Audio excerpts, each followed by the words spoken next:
Thank you. 10-4.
Just the truth, baby. And we never know where the truth is going to go, right? So we follow it wherever it is.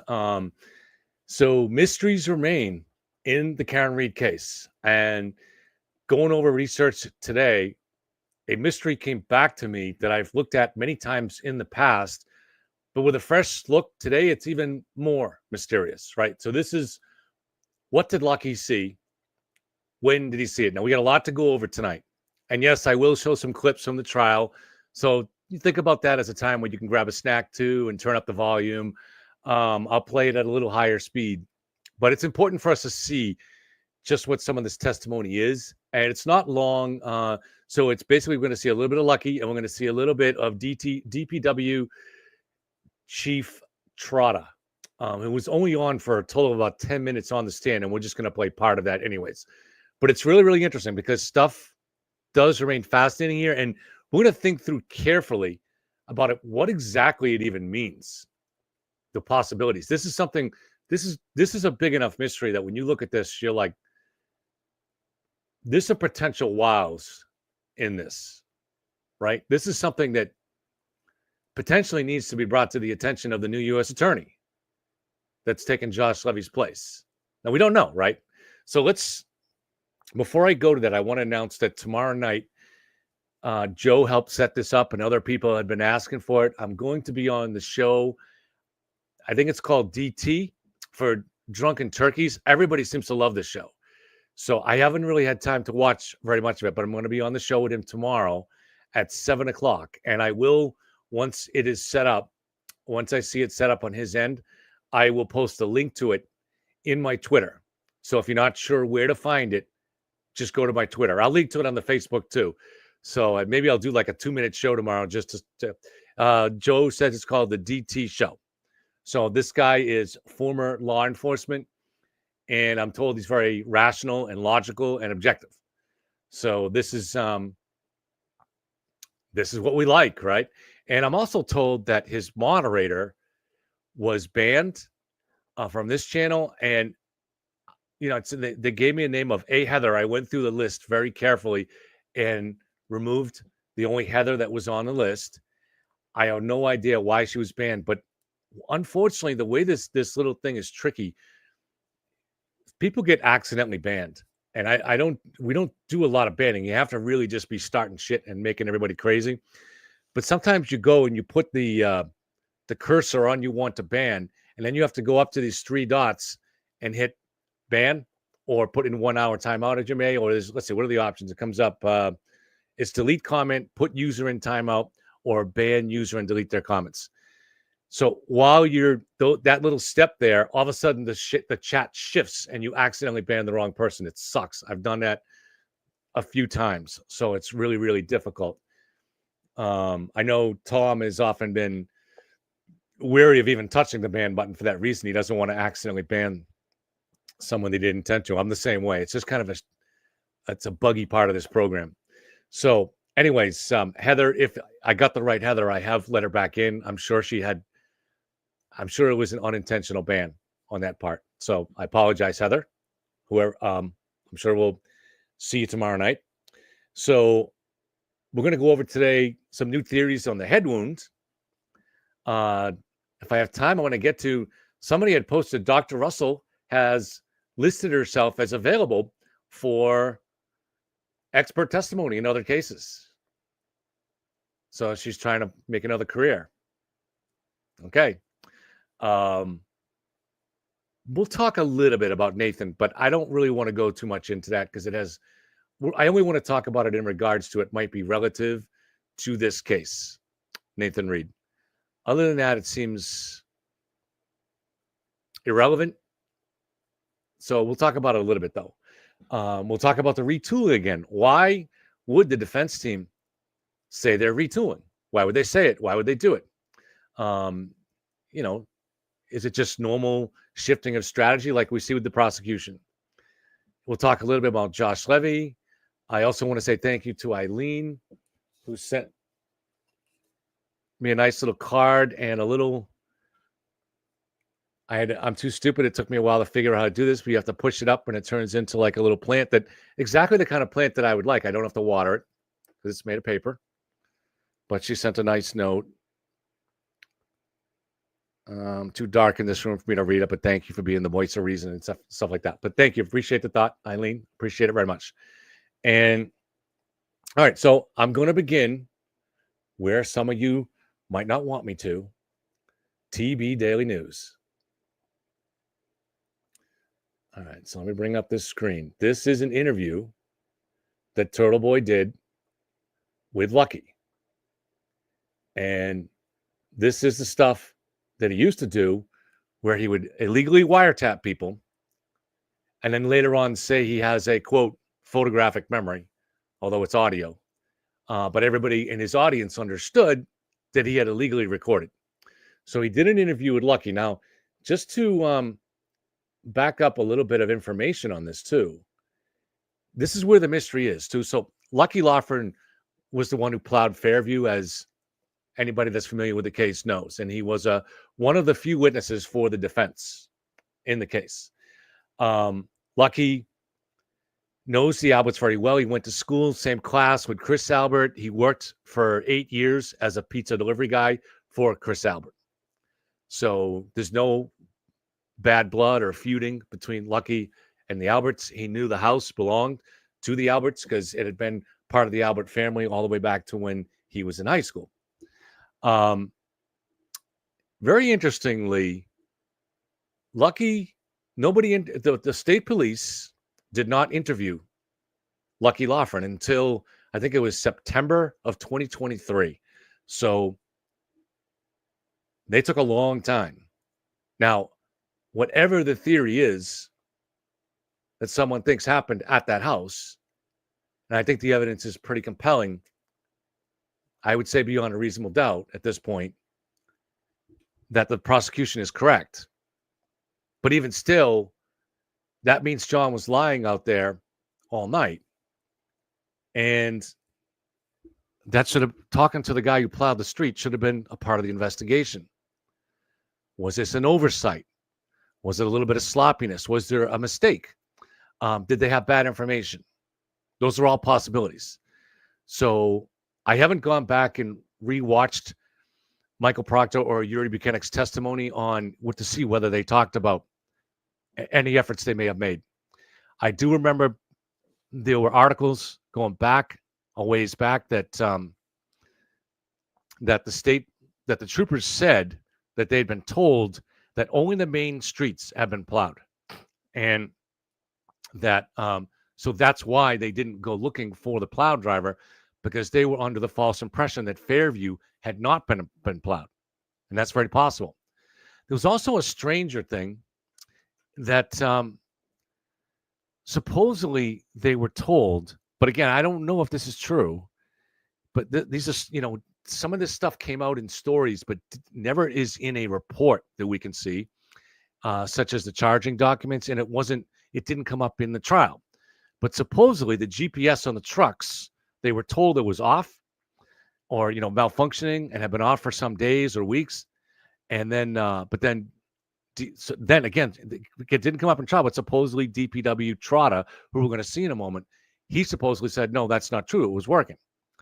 But because it didn't come up in trial, we don't even know if that's all just fiction. I really don't know if any of that stuff, I don't have good sources on any of that stuff. But interestingly, so back in the early parts of this, of the conspiracy theory in 2020 through, when Karen was pushing the theory through, Karen and the defense team through Turtle Boy, they were saying that this was suspicious. So the fact that the troopers didn't interview the plow driver was suspicious, because the troopers knew that John was not out there when the street was plowed. Now, frankly, we're going to see there's a lot of reasons to think this is absurd, but that's the theory, and we have to take every angle seriously. And like I said, some mystery does still remain on this. All right, so I'm just setting up the scene for Turtle Boy's interview. So the first person to interview Lucky Loughran, Brian Lucky Loughran, was Paul Makowski, the private investigator employed by David Yannetti. And that was about 3 weeks after John's death. The next person to talk to him that we know of was Turtle Boy. But there are questions here. Let's see. Did Makowski go back and talk again? Did the FBI ever visit him? Confusion remains on this. I'm not going to go over the troopers' interview of Lucky, but there are discrepancies somewhat significant. Listen, I want to be clear. I absolutely do not think that Lucky Loughran ever has lied about any of this, ever. I think he's an honest guy, and you'll see in his testimony, he's a forthright guy. He's not really lying. Now, that doesn't mean that everything he says, however, is accurate. It's very easy to create false memories, and this is what I want to get into here. So, we'll see a little bit in the testimony of Trotta, DPW head. So, but maybe I'll give you a little recap of it, so we don't have to listen to all of it. So, they don't generally start plowing until there is 2 inches of snow. Now, please remember that, because it's vitally important. They don't start plowing until there's 2 inches of snow. Now, as Trotta said, it's a little bit of a judgment call. So I guess in theory, if it's 1.5 inches, it's up to the plow guys to make that decision. They're going to look and see, when is rush hour, so I guess if it's Monday morning and it's, it's 6:30 and there's only, and there's an inch and a half of snow, but it's snowing hard, maybe they'll get a head start on it. Lucky. So the other question that came up, and we've always wondered, and I seem to have an answer here looking from what I've watched today, was Lucky salting the road or treating it, and any of that stuff that they used to treat it? Hold on one second. Need a cough drop.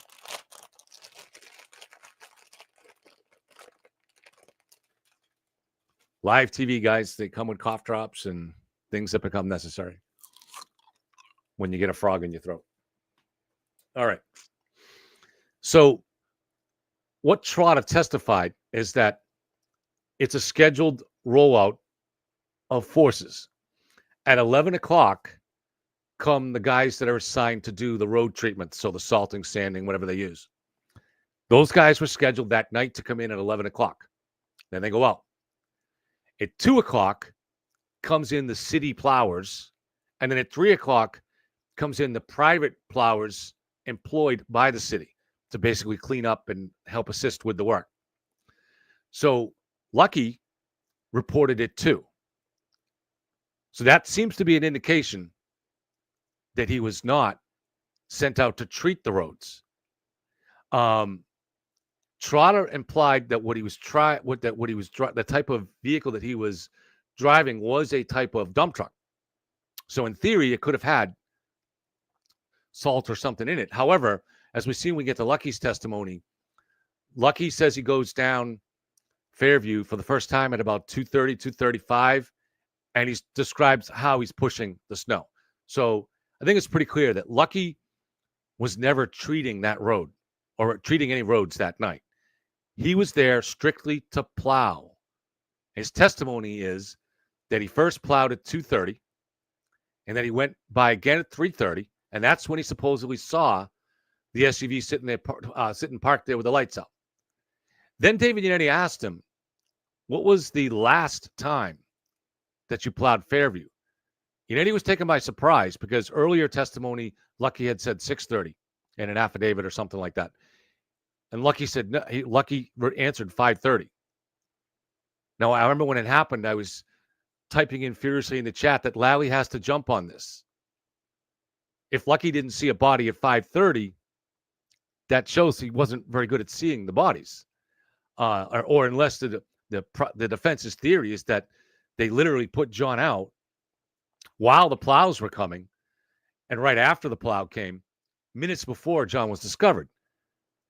I think the fact that Lucky didn't see John at 5:30 is a very powerful indication of how well hidden John was, or how unlikely it was for someone to see an object that's dark, covered in a little bit of snow, and is not moving.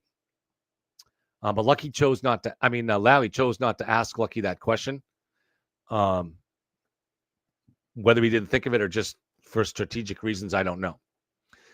So Lucky claims he plowed at 2:30, 3:30, and 5:30. But as we'll see, it's unlikely that there was anywhere near enough snow to plow at 2:30. And I'll show you the videos in this, but just to explain it real quick, we have the ring video from when Karen is backing out. Everybody's seen it a million times. I'll show it again after. But in that ring video, there's maybe 2 inches of snow there. And that's at 5:08. And it's snowing hard. So there doesn't seem to be, I've not been able to really locate hour by hour weather reports from that night. So I wish I could get a better indication. If somebody else can figure out how to maybe get something, any kind of an indication as to how much snow there was, say at 2:30 or 3:30, that would be really good. But it's snowing hard at 5:08 when Karen pulls out, and it's about 2 inches. So it's unlikely that it snowed hard, say it between 1:30 and 2:30, and then stopped. It's snowing hard at 5:08. So that seems to be, that's when the storm really kicked in. There was maybe some bands that brought in some flurries before that. So there was maybe a dusting on the driveway, for instance, when Brian Higgins was going through it with his Jeep and the plow on it. So, but it doesn't seem to me that there was really enough snow to plow or anywhere close to it at 2:30 or at 3:30. But it'll be a challenge to prove that. But This is why this is so important and so fascinating. You're going to see this here. So let's go to the interview. This is Turtle Boy's interview in summer of 2023. So year and a half after the event.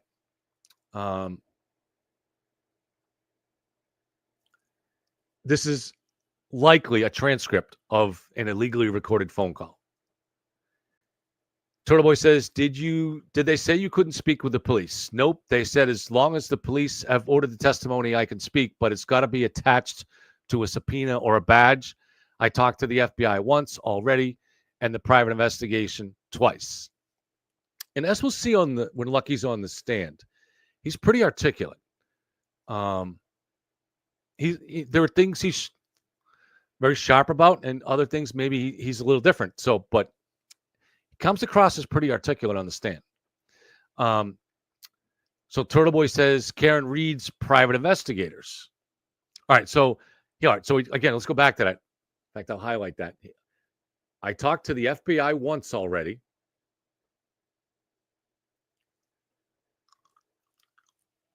And the private investigators twice. Was the interview that they did with the FBI? There should have been a 302 made of that. Was that given over in the stash of information that the feds provided? I'm going to say probably not, because Lally could have used that when he cross-examined Lucky, but I don't know. So he talked to the FBI is talking to the plow driver, if this is accurate, right? And he talked to Paul Makowski, or investigators, it's plural. So Paul Makowski had somebody with him twice. Now we also know famously during the trial, for absolutely no reason, David Yannetti had Lucky meet him and one of the investigators in the elementary school parking lot of where Michael Proctor's sister was working inside. A clear effort to try to intimidate and undermine Michael Proctor's testimony. He was going back on the stand a couple of days later, and it worked. Michael Proctor described himself as being best friends with his sister, and you could tell with the emotion that it was sincere. And that was done to rattle him, and it did, because Michael Proctor cares very much about his sister. What a dirty tactic. And apparently, from what Lucky said, there was no reason to there was no reason to meet there. There was nothing really to go over again. There was nothing new. I think Yannetti had variously said that it was Lucky's idea to meet there. No. Or he didn't know that Michael Proctor's sister worked there. Bullshit.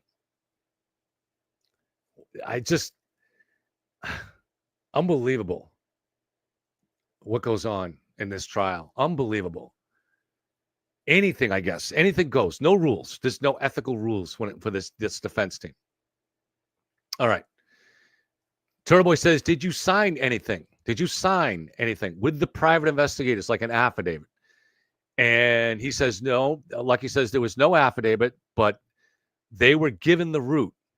So it's unclear if he may be confused here about, but he says, so he thinks he's certain the question was for the investigators. They were given the route, how I did the route, when I did the route, and when I go and plow that route.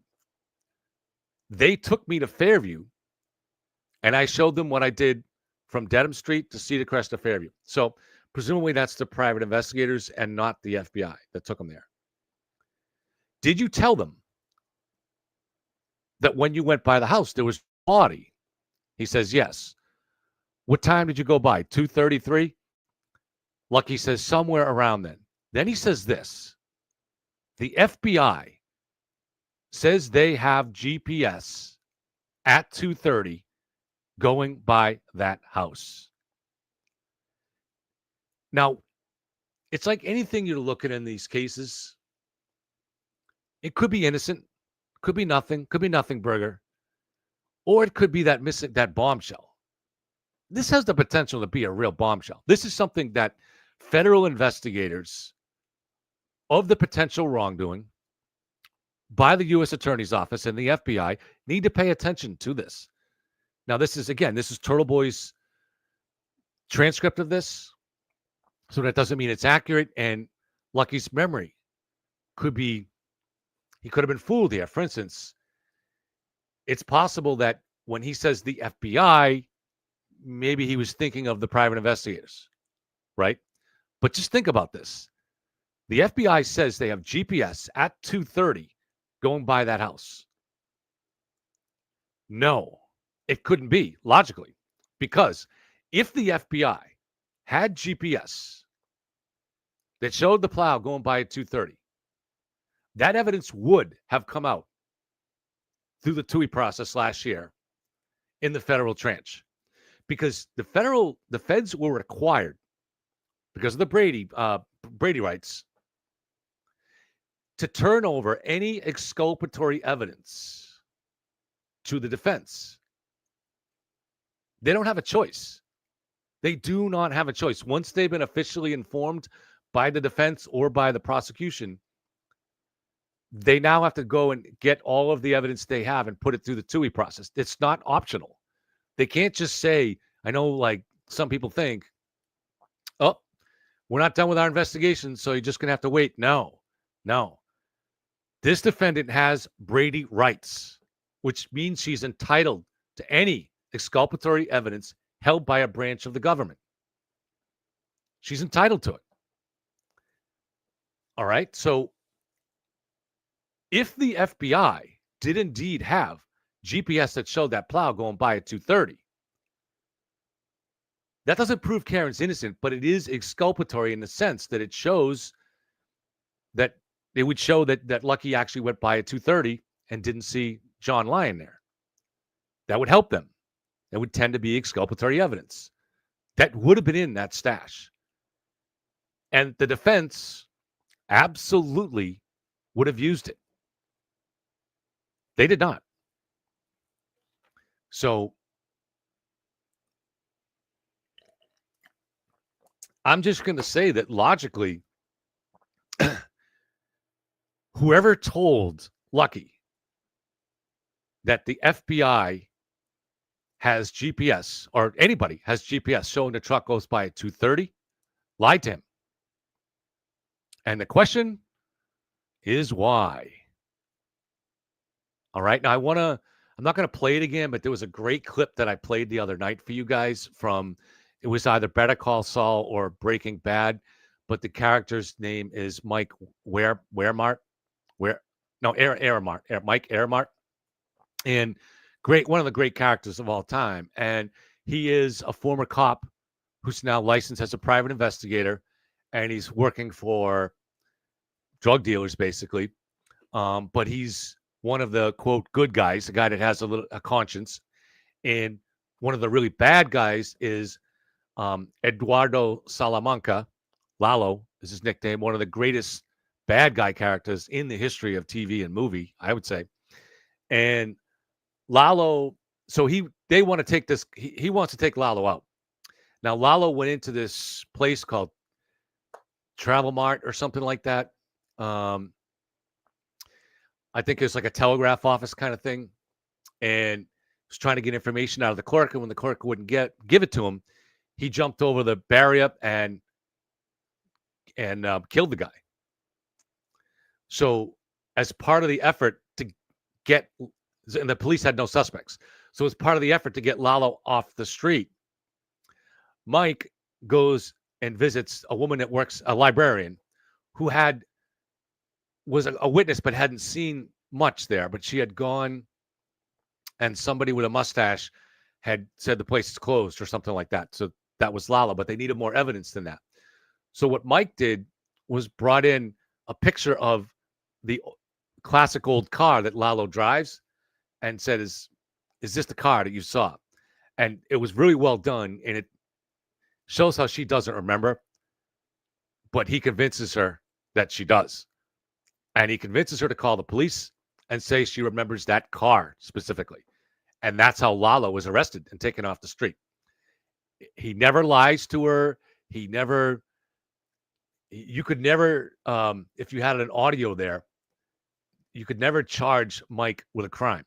He was very, very subtle the way he convinced her with his eyes and her looking at him and him being nice to her and saying he represents the family of the guy that got killed, and it's very subtle. So is it possible that Karen's private investigator did something like this here and made or managed to get Lucky to believe that he was FBI, and also managed to get him to believe that they had GPS that showed that Lucky plowed it at 2:30?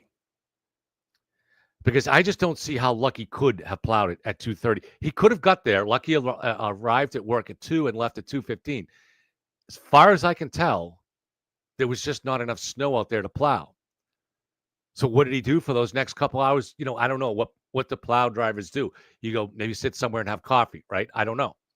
But I can see too where maybe a plow driver doesn't want you to know too. I don't know. But you can't really blame him. I mean, he's got nothing to do until there's 2 inches of snow. There's nothing else he can do. Hopefully it's got a radio. Hopefully there's a radio in that thing, right? Otherwise it's a boring couple hours. Must be nice and peaceful out there, But if there's no GPS that shows, and no GPS came up in the trial, they didn't ask, and nobody asked Trotta about it. So as to whether those reports about the GPS in the vehicles not working, we don't know. Trotta wasn't asked in the trial by either side.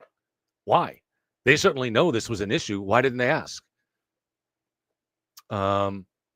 There are strategic reasons, right? So there might be reasons why either one wouldn't want to ask. If, for example, if it didn't fit the theory that the defense was pushing, they might not want to ask. And if it exposed no wrongdoing but some sloppiness on the part of the investigators, the prosecution might not want to ask.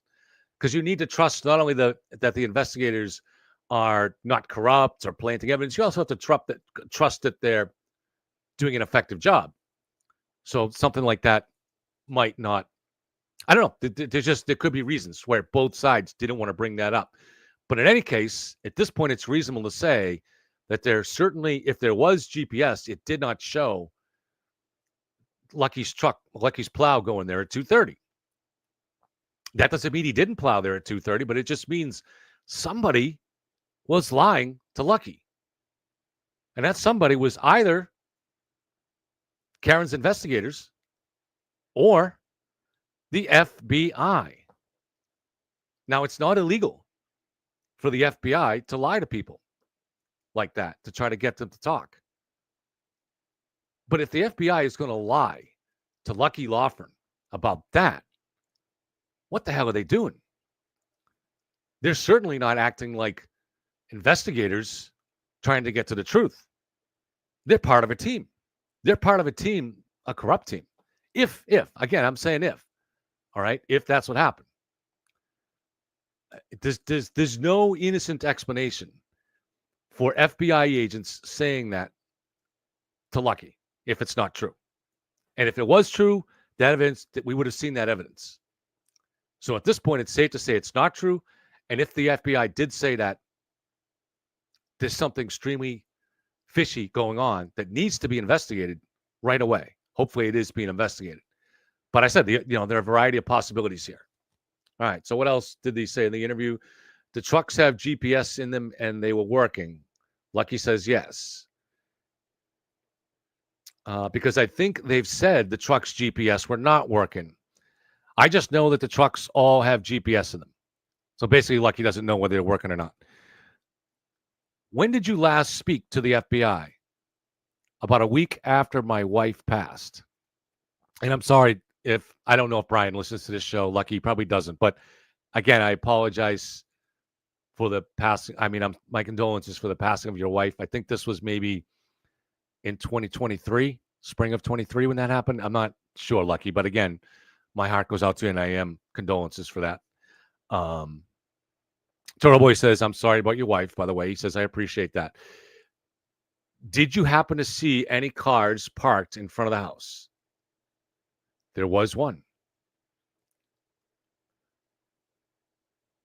Was it Brian's Ford Edge by any chance? No, it was a Ford Edge, but it wasn't Brian's. Now, what doesn't come out in this interview, but did come out in trial, is that Lucky is colorblind. Turtle says, I wasn't trying to attack you in that blog, but what happened in that house is so messed up. Not only is an innocent person being blamed for this, but John O'Keefe will never get justice as long as his name continues. And Lucky says, right. So here you have this manipulation of people. And so it seems like people have manipulated Lucky before this, and now you see Turtle Boy doing it here. And Lucky knows that Turtle Boy has a mob behind him. And so all of this is going to influence him. So Turtle says, you have the power. The fact that you went by there at 2:30 and didn't see a body is game over. Did you ever speak with Michael Proctor? Did he ever interview you? No. Again, he was interviewed a few months later. When they reached out to you and said not to talk, did they put that in writing?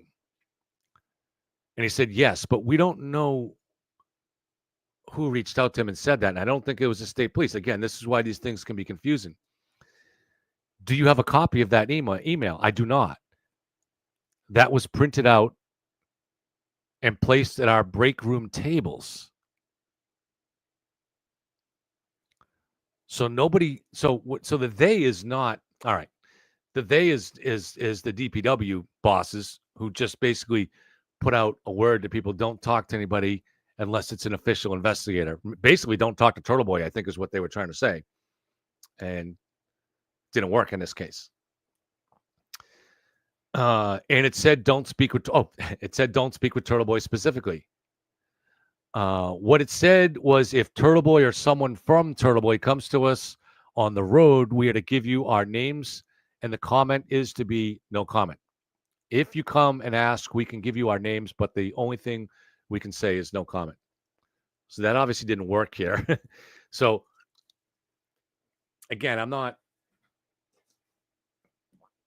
I want to be gentle with Lucky with what he's been through and everything, but he's told not to talk to anybody, and he's doing an interview with Turtle Boy.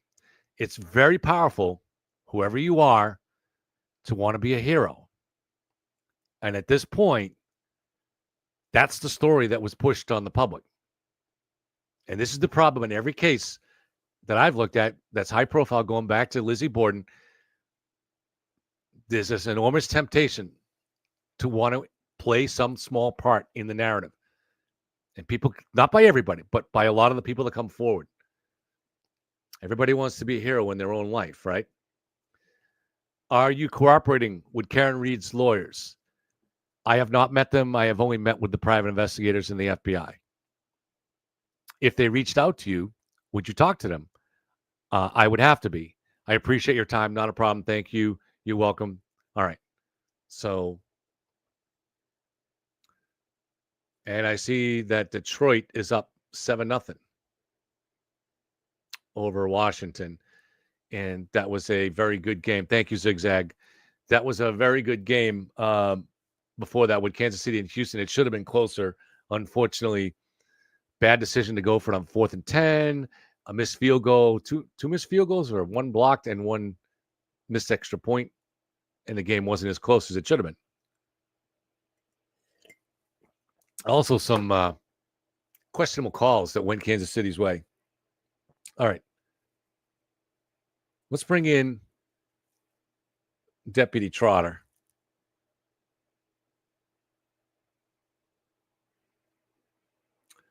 Hold on 1 second.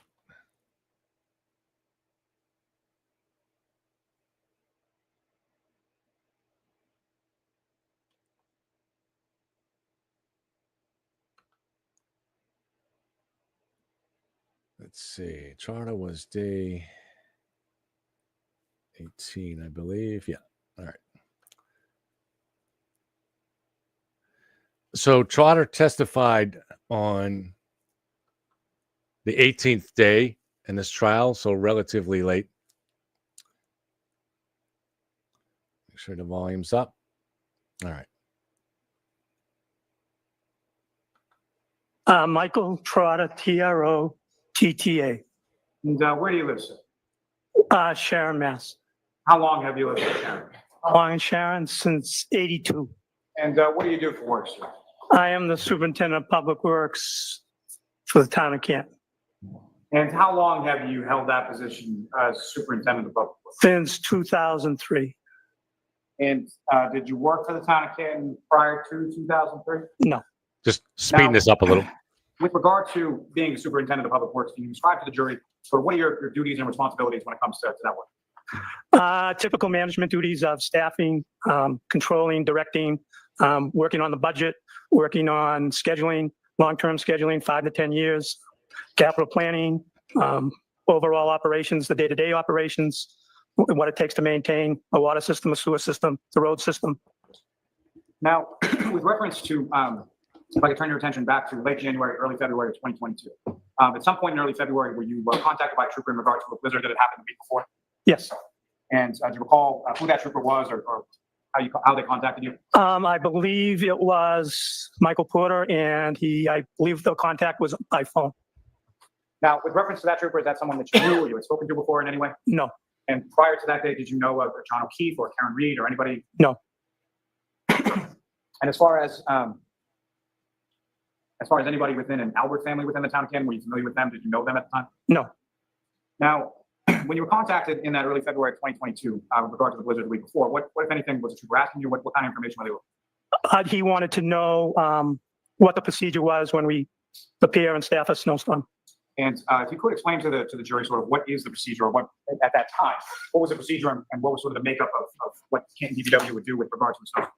Well, we have the town is divided up into, I believe, 29 plow routes, several main routes, and side routes. The routes are generally somewhere between 3 miles and 3.5 miles long.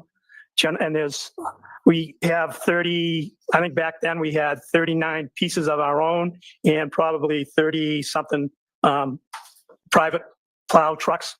We try very hard to have 2 trucks on a route, but we generally don't get enough. So if we try to have a town truck on a route with a private plow on a route. The private plow is procured through a bid process. They have to have a contract. They have to have insurance, liability insurance, and they have to show that they pay their taxes to the state and that they have workers' comp. And they have a contract with the town. Then the operations manager is in charge of the on-site, boots on the ground, if you want to call it that. He'll assign the specific truck and the private contractor to a route. Generally, the day before, maybe 12, 18 hours before, the two of us talk. We try to schedule the overtime so that you're not going home at 3 o'clock and then you're getting woken up at 1 or 2 o'clock in the morning to come back. We like to schedule it so when the guys go home, they know when they're going to come back. To the best of our ability, that's what we'll do. We'll tell the contractors when they are expected. And generally, if we're plowing, it starts with a sanding operation. So we would have a sanding fleet, which is maybe a dozen trucks. They'll come in early. The rest of the public works people come in at a scheduled time. And so there'd be about, and correct me if I'm wrong, there'd be about 30 some odd trucks that were sort of DPW trucks. A few more. I'm not sure the exact number. It's probably 37 or 38 because that counts sidewalk plows too. So there may be, I think there's 3 sidewalk plows. So there's probably 34 or 35, we'll say, between medium-sized trucks and the big construction trucks. That was sort of my next question. As far as the DPW trucks are concerned, do they vary in size or what is sort of the range in size of the town? They'll go from a pickup, 2-ton pickup, a F-150 or F-250 Ford, if you're familiar with that, to a medium-duty 20,000 to 22,000 pound truck up to a large construction truck, which is generally 28,000 pounds. Now, The large truck is a 6-wheel truck. and as far as the other trucks, the private ones, those would sort of be subcontracted out through the bidding process. Is that correct? Yes. With the range as far as the size of those trucks, would that be similar or something different? If they are pickup trucks, or usually lighter pickup trucks, there may be a couple of front end loaders. There's probably, I don't think there's any big heavy duty trucks, but they're probably pickups, might be couple of Jeeps, pickups. Again, a medium duty, like an F-350 or F-450 pickup, those are Fords, and loaders. Now, with respect to questions or what you were asked about by the trooper, was there a specific sort of street or plow route that the trooper was inquiring about? I believe he asked who was down, that's Fairview, down in the Cedar Crest area. That's what we call it. I believe that's what he asked me. May I approach? Yes.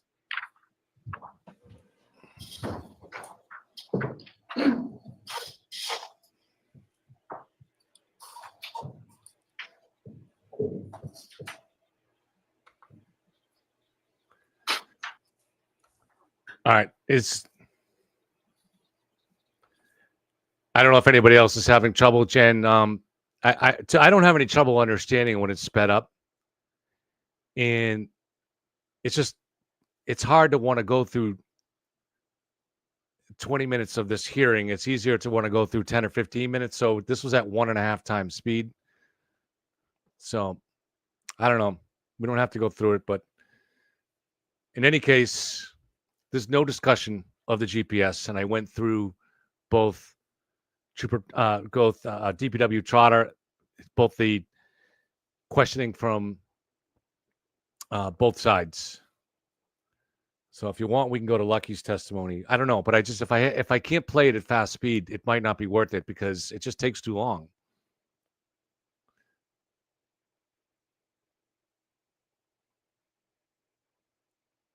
So let's pull Lucky's testimony up.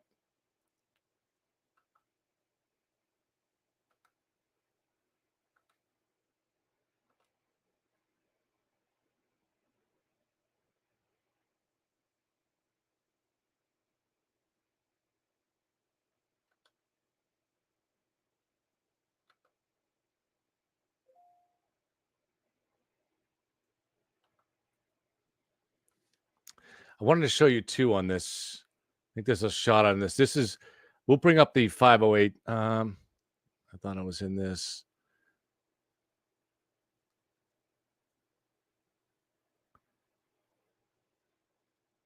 All right. All right, that's Trotter there. Let me see what day they got in Lucky. Oh, let's pull up this too. This is a different idea of the snow. This is the one.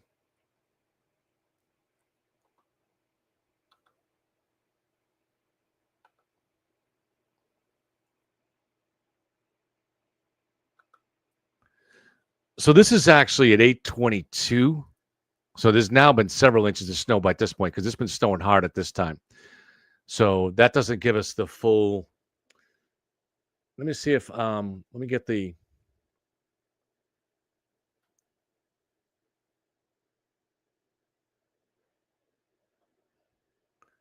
Let's pull up. I believe I have the taillight one here, the driveway video. All right, good. I think it's right here.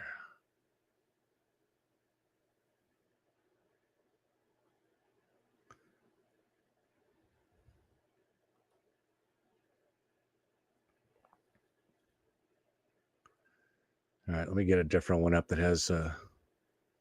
See, it doesn't look at the tracks there. This is at 508. There's not much snow there. Let me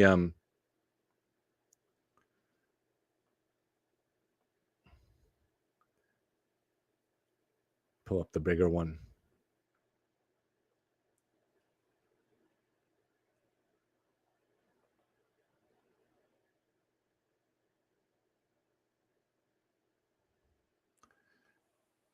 This is still also zoomed in, so you can see Karen, what she's doing inside there.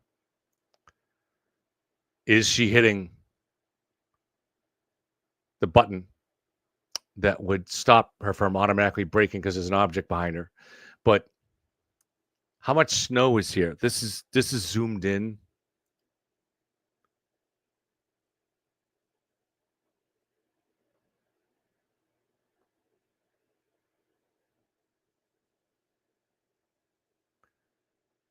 Let me see if I can get one that's not zoomed in.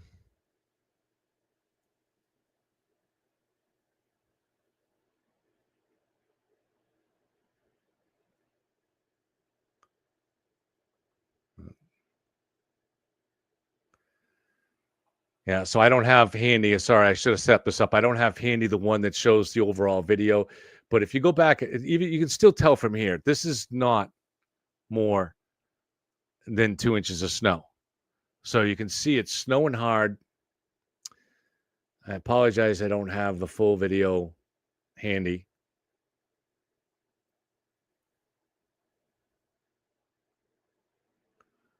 I don't think.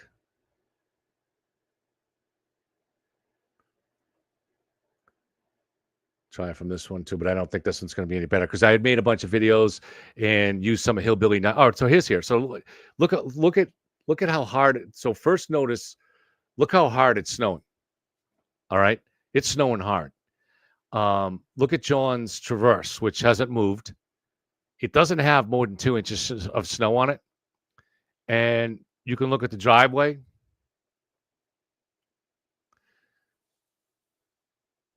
See, look at the tracks there. That is not more than 2 inches of snow. That probably isn't even 2 inches of snow. Hard to say for sure. Now that's at 5:08.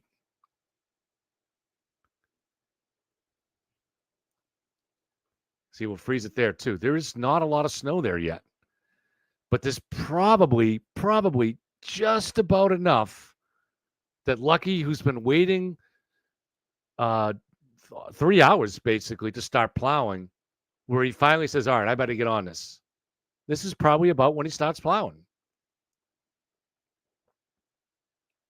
Right? I mean, look at this, just not that much snow there. So how much snow was there at 2:30?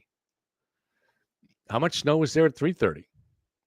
There was not enough snow to plow. So really what, how can they address this? Well, I guess one thing that the prosecution can do is go and talk to the other plow drivers that were out there. We heard there was a pretty good number of them out that night, something like 30. They should be able to testify what time they started plowing. Now, I don't know. There's obviously, maybe there's some reluctance on their part to want to contradict Lucky's testimony or get involved. There's all kinds of issues with that. But I would think it's at the very least, I would try, if I was the prosecution, I would try to get accurate weather totals, snowfall totals, hour by hour that morning, and talk to the other snowplow drivers to see just when they started plowing. Now, it makes sense to me if they didn't start till 5. Now, he also, if I kept playing there a little bit on Trotta, you would hear him describe Lucky's truck, which was known as Franken truck, because it was a big truck that had a lot of other things added to it over time. It's an old truck. And he did describe it as a dump truck. So in theory, there could have been, I guess there could have been sand or salt in it. But Lucky makes clear, we'll go to his testimony now. Let me see if I remember actually which day he testified, though. I believe it was 30, so I'll have to give me a second to find this.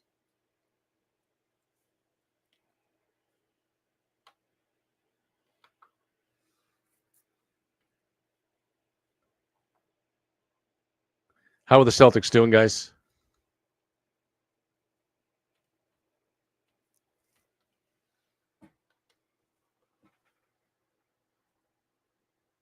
Trial day, it was 29.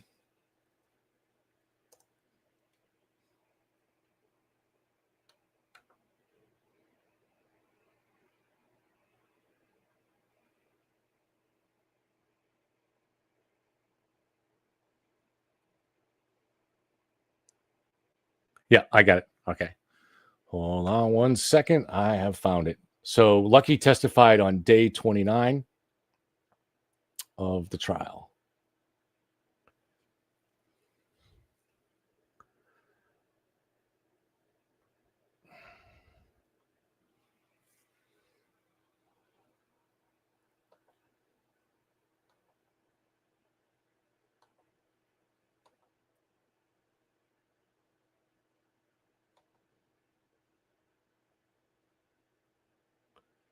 So on day 29, the prosecution had their last witness. It was the medical examiner, Dr. Scordi-Bella.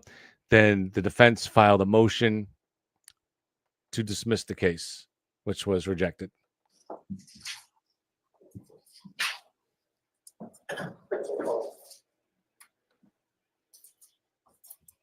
Yes. I just got one. And this is at 1.5 speed. I'm sorry. I'm just gonna have to do it. Truth, all truth, and nothing but the truth, so help you God. I get it.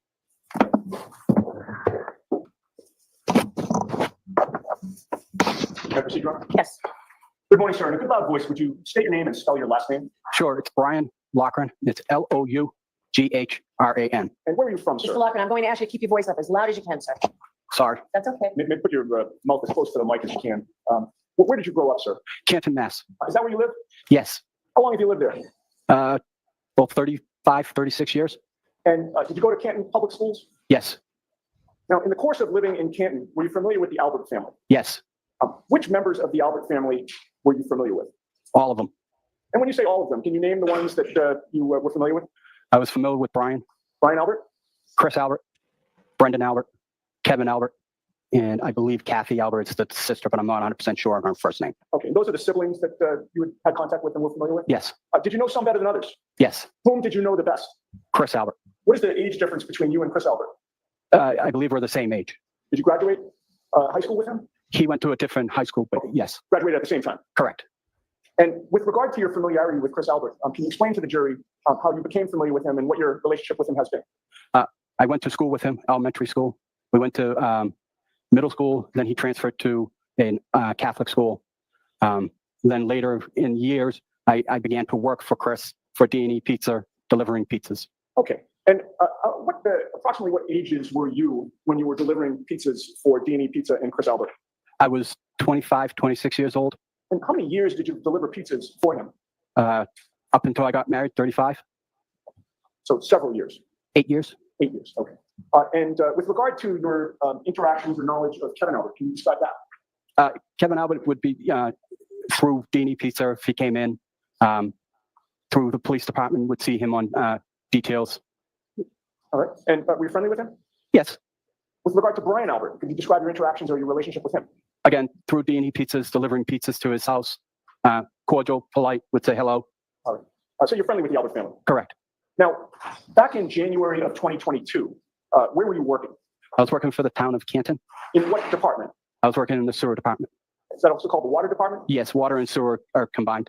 And under what heading is that? The The water- DPW. It's under the DPW, the Department of Public Works. Correct. Now, back in January of 2022, were you one of the regular snowplowers for the town of Canton? Yes. And directing your attention to January 28th of 2022, do you remember that day? Yes. What do you remember about that day, the 28th? It was a potential blizzard. We had been given a start time. All right. And when you say you had been given a start time, what does that mean? It means that we're expected to be in our trucks at a certain time on our route. And who gives those instructions back in January of 2022? The supervisor for Canton DPW, And who was that at the time? William Walsh. Also known as Billy Walsh? Yes. Now, when were you called in to do plowing that evening or early morning? We were told to be in by 2:30 And is that 2:30 a.m. or p.m.? a.m. Would that now be on January 29th? Correct. So what time did you arrive at the DPW that early morning? About 2:15. When you got there, what did you need to do in order to go out plowing? I needed to get into my truck and get that prepared to go out. All right. And your truck, is there one that's specifically assigned to you when you plow? Yes. And does that truck have any particular nickname? Yes, it's called the Franken truck. And why is it called the Franken truck? It is a truck that has a lot of different parts than what it's required. It's not parts that were made for that specific truck. An older one? Yes, it was a truck that was very uncomfortable at the beginning to use, so they try to make it as comfortable as possible. And that particular truck, is it used for anything else other than snow plowing? Yes, it's used for everyday use. Now, so you get to the DPW at 2:15, you say that you get your truck ready. What is it that We should note that he doesn't answer that question, that it's also used to deliver salt or sand or anything like that. entails to get your truck ready, and how long does it take? It takes about 5 minutes, which is basically you need to make sure it's got enough gas in it, so we're not going to the route and running out of diesel fuel, which is not good. It's just basically going over the truck, making sure you have everything you need for that night. And do you plow He's not talking about making sure the truck is loaded with salt or anything alone like or with that. someone? By myself. Now, with regard to the visibility in your snowplow Franken truck, can you describe that for the jury? What you can see? What you can't see? So the Franken truck has an air ride suspensions, an air ride seat. So the seat is raised so I can see over the hood, Okay. and I can see about 5 feet on either side of the passenger side, driver's side, And when you say 5 feet, are you talking straight out from the windshield straight out. All right. And what, if any, lighting do you have on Franken truck? We have marking lights. We have 2 plow lights that are situated at the corners of the trucks, and it's up high. Illuminates very well. It's very well seen. Okay. And with the extra set of lighting that you just described, how far can you see off to the sides, in front of you, and directly in front of you? Probably 5 feet on the sides. Well, you already testified to that, 5 feet straight out. Yeah. But what about the sides going forward? It's it's hard to decide to put into words, but I can see a real long distance. The visibility is fine. It is extremely. If you gave me probably 5, 10 feet, 15 feet out, maybe even further. Okay. And with regard to the lighting, how much light does that give off? Enormous amounts. It's almost driving with a spotlight. And with regard to the air ride seats, what action did you take with those that particular night? I raised it so that the bottom of my knees would hit the steering wheel. And what, if any, obstructions, I should say, were in front of you that would prevent you from seeing what's in front of you, what's to the side? Nothing. All right. Now, do you have a specific route assigned to you? Yes, I do. Could you describe that route? And by the way, that specific route, was that the one that you were assigned on January 29th? Correct. Could you describe that for the jury? Yes, it's a route that consists of Cedar Crest from Kings Road to Chapman Street and everything in between. There are a lot of streets I could name if you would like, but Fairview is one, Spring Lane is one, Cedar Crest, Kings Road. Those are pretty important roads that I would consider major roads on my route. All right. Now, that particular night, if you got there at 2:15, what time do you think you were on the road in Franken truck? I was on Cedar Crest about 2:30, 2:35. Now, with regard to... Again, you got to stop it there. Why? There's no reason for him to be plowing at 2:30 since there's not enough snow. Now, again, I want to repeat, I do not believe that Brian Loughran is lying. I don't. However, it's very easy to kind of implant memories on someone. It's very easy for someone who's used to doing it because they're in law enforcement or similar professions to manipulate people. And you didn't want to, you want to look for evidence that say, well, maybe they did or maybe they didn't. But the fact that somebody told Lucky that they were the FBI and that they had GPS that showed that the truck was there at 2:2, that sounds to me like they were giving him the idea. They were telling him that's what time you were there. That's where he got the idea. I don't think he got it for himself. And I think later, we'll see in this testimony here.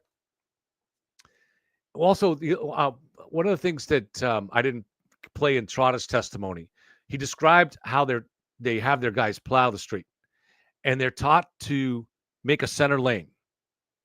And then after that, on subsequent trips, you push the snow closer to the side. And we're going to look at Officer Surratt's video. And Officer Surratt's video shows there's one lane up the middle of the road, and that's it. So it looks like somebody plowed Fairview once. And that had to be after there was 2 inches of snow. So it had to be after 5 a.m., which is consistent with what he's going to say when he says he plowed it at 5:30. So who was planting these other ideas into Lucky's head?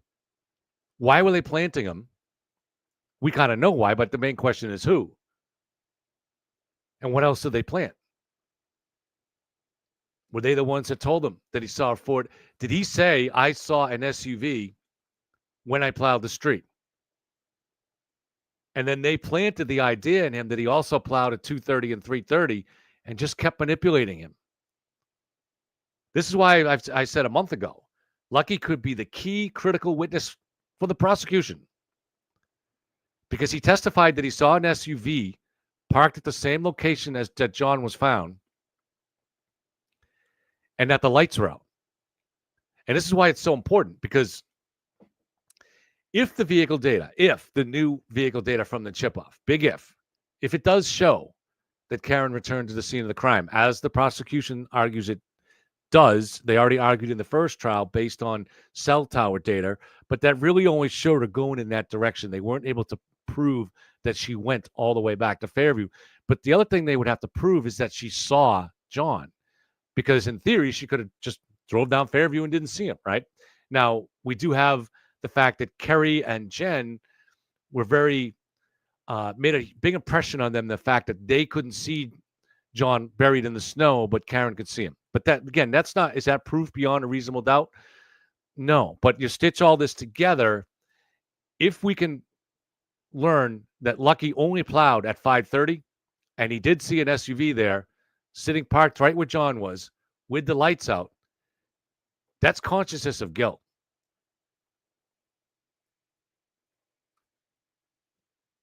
Cedar Crest, I would like to show you a map if I can. May I approach, Your Honor? Yes.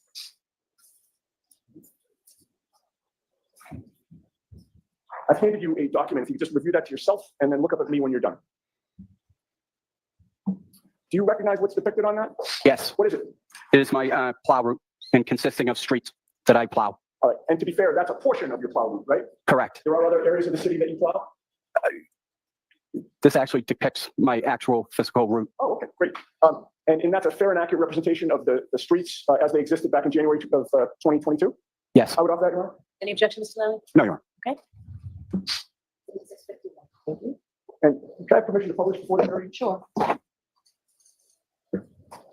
Okay, now, you just testified that you got to Cedar Crest, I believe you said 2:30 to 2:35 or so? Correct. All right, as we look at this exhibit on the screens, are you going from right to left or left to right on Cedar Crest when you first approach Fairview? Right to left. Okay, so you're going sort of from the upper right-hand corner of the diagram. So you see up there, he's coming from Cedar Crest, from the right part of the screen towards Fairview, and were he to turn onto Fairview there, he would take a left. That's also the direction that Karen and John came. But however, they came from the side street. They didn't. Cedar Crest goes all the way to Dedham Street, but they missed the turn from Dedham onto Cedar Crest, and that's the moment when John put into Waze the address, and it had him turn the next street up. I forget the name of it, and it brought him down these side streets here, where now they took a right onto Cedar Crest Street. And I believe that what probably happened was, as they got to that intersection, I think it's Oakdale Street with Cedar Crest. Just guessing here, that at that point, a couple of things were happening that were interesting. They're about 7 minutes into their trip, which is right around the time when your car is now warm enough it's 18 degrees out, where it's able to blast hot air. So they would have been cold, and now that it's finally warmed up, they're going to blast it. The resulting pressure change, I've done the study on this, is the equivalent of 3 flights of stairs. Now, your cell phone determines whether you're going up and down stairs based on a few different things inside that, sensors inside the phone. But one of them measures air pressure. And so that's very important to keep in mind. If you suddenly warmed your car up from 18 degrees to, say, 75 degrees, that would create a change in air pressure, the equivalent of 3 flights of stairs. And that would impact possibly the health app is trying to interpret things from a variety of different data streams. So it could impact that. Another thing, there was a change in elevation between Oakdale, where Trooper Garino identified that's where he was supposedly the stair climbing took place. That change in elevation from Oakdale to 34 Fairview is also about 3 flights of stairs. Now, I think the last aspect of that could have really tricked that health app is if, when they got to that intersection, Karen wanted to go home and John wanted to continue. And that would have been a perfect place to stop and argue. And Karen would have said, let's just go back to Dedham Street. So she would want to take the left. And John would want to take the right. And they might stop and argue for 20 seconds. And finally, Karen relented and went right. But that would slow down their average speed, which would further help trick the phone into thinking that you might be walking. And then you're probably driving slow because you're looking for that left-hand turn, which is coming up, which they missed the turn. And so now they have to do a 3-point turn. And at this point, she's angry.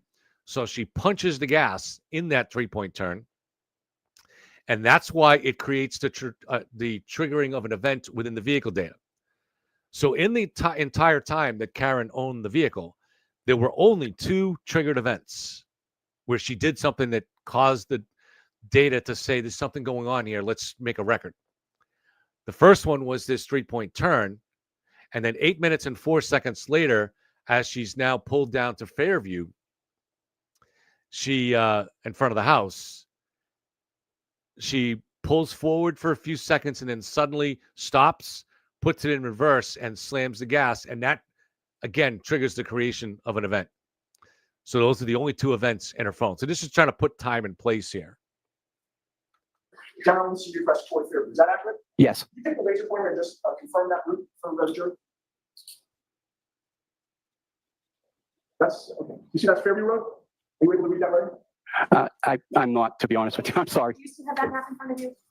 Maybe that'll help you, Mr. Wall. And actually, can I orient it so it's oriented just like that for now? Okay, that's how it's up on the screen. Okay. And by the way, I should have asked this, but is it in terms of you can't read the writing or you can't really see the outline of the streets? Both. Okay. Well, that's not going to help much. Okay. If we can have the lights back on. With the court's permission, can I leave that up on the screen while I ask a few more questions? Sure, except the second I see it. Right. No, I know, but the jury can. So I think it would be helpful for them. All right. So you're coming down Cedar Crest, and would Fairview be on your left or your right when you first approach it? When I first approach, it's on my left. All right. Now, do you take that left at that time? No, I do not. Why not? At the time, I'm pushing snow, and we don't want to block any part of the road with snow, and taking a left would have left a row of snow. So I proceed to the end of Cedar Crest. So you can see that there. If he takes a left, it's going to create a plow bank in the middle of Cedar Crest that somebody driving would have to cross. So they don't want to do that. Do a cul-de-sac and then head back up Cedar Crest. All right, so there's a cul-de-sac at the end of Cedar Crest. Correct. Dead end. Yes. And you plow that? So there's a cul-de-sac up there. So he just has to go around the cul-de-sac and come back. And now he'll be taking a right turn onto Fairview. But it's interesting to note that Karen, had she known there was a cul-de-sac there, could have just, instead of doing that angry 3-point turn, she could have just gone a little bit up and turned around in the cul-de-sac, but she didn't know. Yes. All right, so then when you come back up, is Fairview on your right or your left? It is on my right. What do you do? I take that right and continue to plow.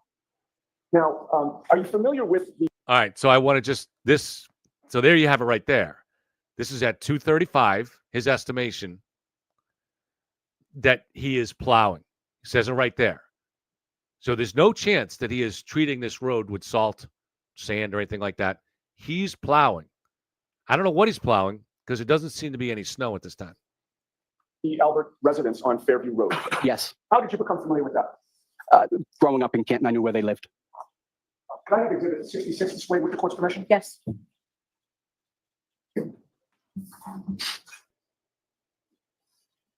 From where you're seated now, Mr. Walker, are you able to see what's on the screen? Yes. And do you recognize that? Yes. What do you recognize that to be? That is the Albert house, Brian Albert's. And when you were passing the Albert home on Fairview, the very first time you passed it, would it have been on your right or your left? It would have been on my right. What section of the road were you plowing at that point? The middle of the road. Why is that? I start in the middle and I angle right with the plow. Now, I want to direct your attention to when you were, your truck was essentially perpendicular to the driveway. You see the driveway in exhibit 66? Yes, I do. When you were perpendicular to the driveway, where were your headlights pointed? In front of me. In front of the truck. I'm sorry? In front of the truck. And what were you able to see of the front lawn of the Albert residence that very first time you passed? I was able to see the entire front lawn. And about what time was it that you first passed 34 Fairview Road? About 2:45.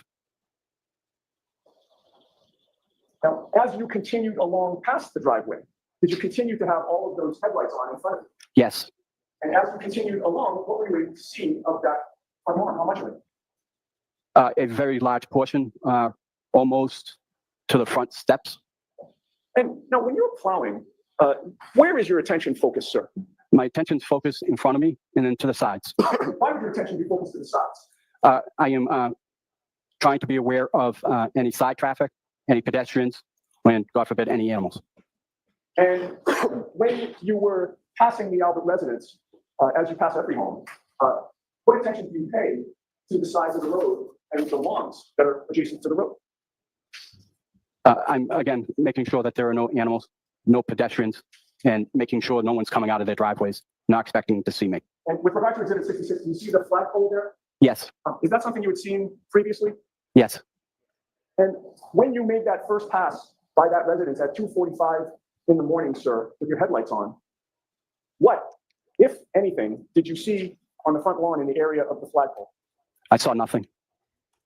If there had been a 6'2", 200-pound man lying in the snow there, would you have seen it? Objection. Sustained.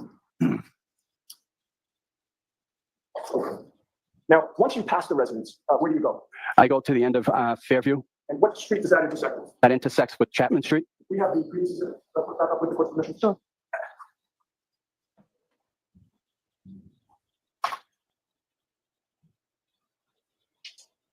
Okay, do you still have the exhibit oriented the same way, sir? Yes, I do. Where's Chapman Street on the exhibit? Down the bottom, the top, or which? Down the bottom. And when you come to the end of Fairview with Cedar Crest in your rear now, right? Correct. Do you take a left or a right on Chapman? I take a left All right. onto And Chapman. once you take that left, what do you do? I back up and then take a left to go back down Fairview. So you're essentially doing almost a three-point turn in the road? Correct. All right. So now, do you go back down Fairview at that time? Yes, I do. And how far do you go down Fairview? To the end, to Cedar Crest.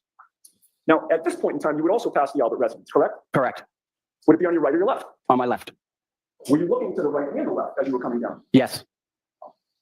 How much light did your headlights illuminate of the Albert's front lawn as you were coming down from Chapman Street? Coming down Chapman, just about the entire front lawn. And again, with So they go down, he goes down and he turns around and comes back. So that would suggest that he plowed the streets, according to this testimony here, twice before 3. And so let's just keep trying here and let's keep count. So that's twice. And then we know he's going to say he did it at 5:30 and 3:30. And then I'm going to pull up Sarah's video and you tell me if you think it looks like it was plowed 4 times or more. We'll see. regard to that area around the flagpole, did you see anything on the lawn? Nothing. See a body? No. Now, after you've done these 2 passes, sir, where do you go? I then take a right on the Cedar Crest. I proceed up Spring Lane, come down Spring Lane, and then do the remaining of my route. How long did it take you before you wound up back at Cedar Crest and Fairview? About 45 minutes. So I think you had previously testified you made the first pass around 2:45. Correct. So would that put us at about 3:30 when you're about to make the second pass? Objection.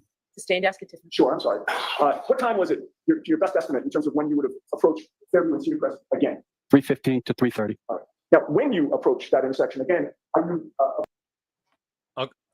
Okay, so I guess that means I'm surprised it takes that long to go down to Chapman and come back. But so I guess what he's saying is he did a pass at 2:35 and another pass at 3:15.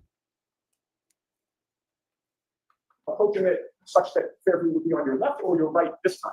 On my left. Same as last time. Correct. What do you do when you approach Cedar Crest? I'm sorry, when you approach Fairview and it's on your left?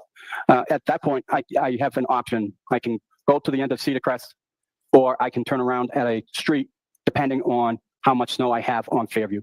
And with regard to the decision you made regarding that choice, what decision did you make on January 29th? Went all the way to the end. Went all the way to the end of Cedar Crest? Correct. Same thing you did the first time. Correct. And then you come back Okay. up. Correct.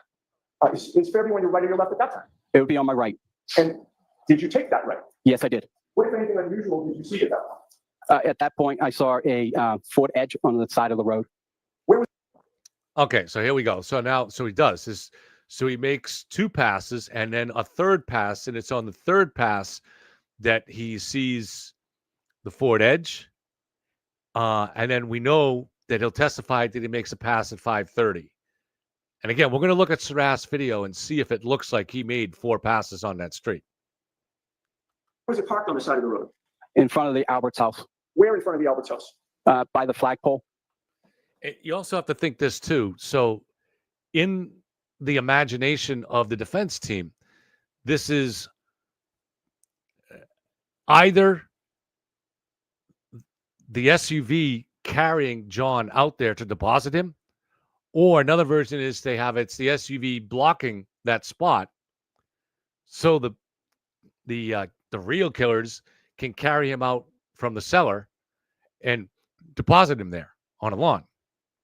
But why would they do that if Lucky is plowing right there? Because Lucky is saying that he plowed, then went up the street and turned around and came back fairly quickly. So I don't know. That does not seem like to be the right time to choose to put a body out there. And why was that unusual?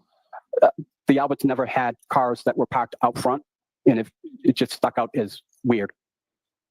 Now, what were the snow conditions like at that point? This is now, I think you said about 3:15 or 3:30.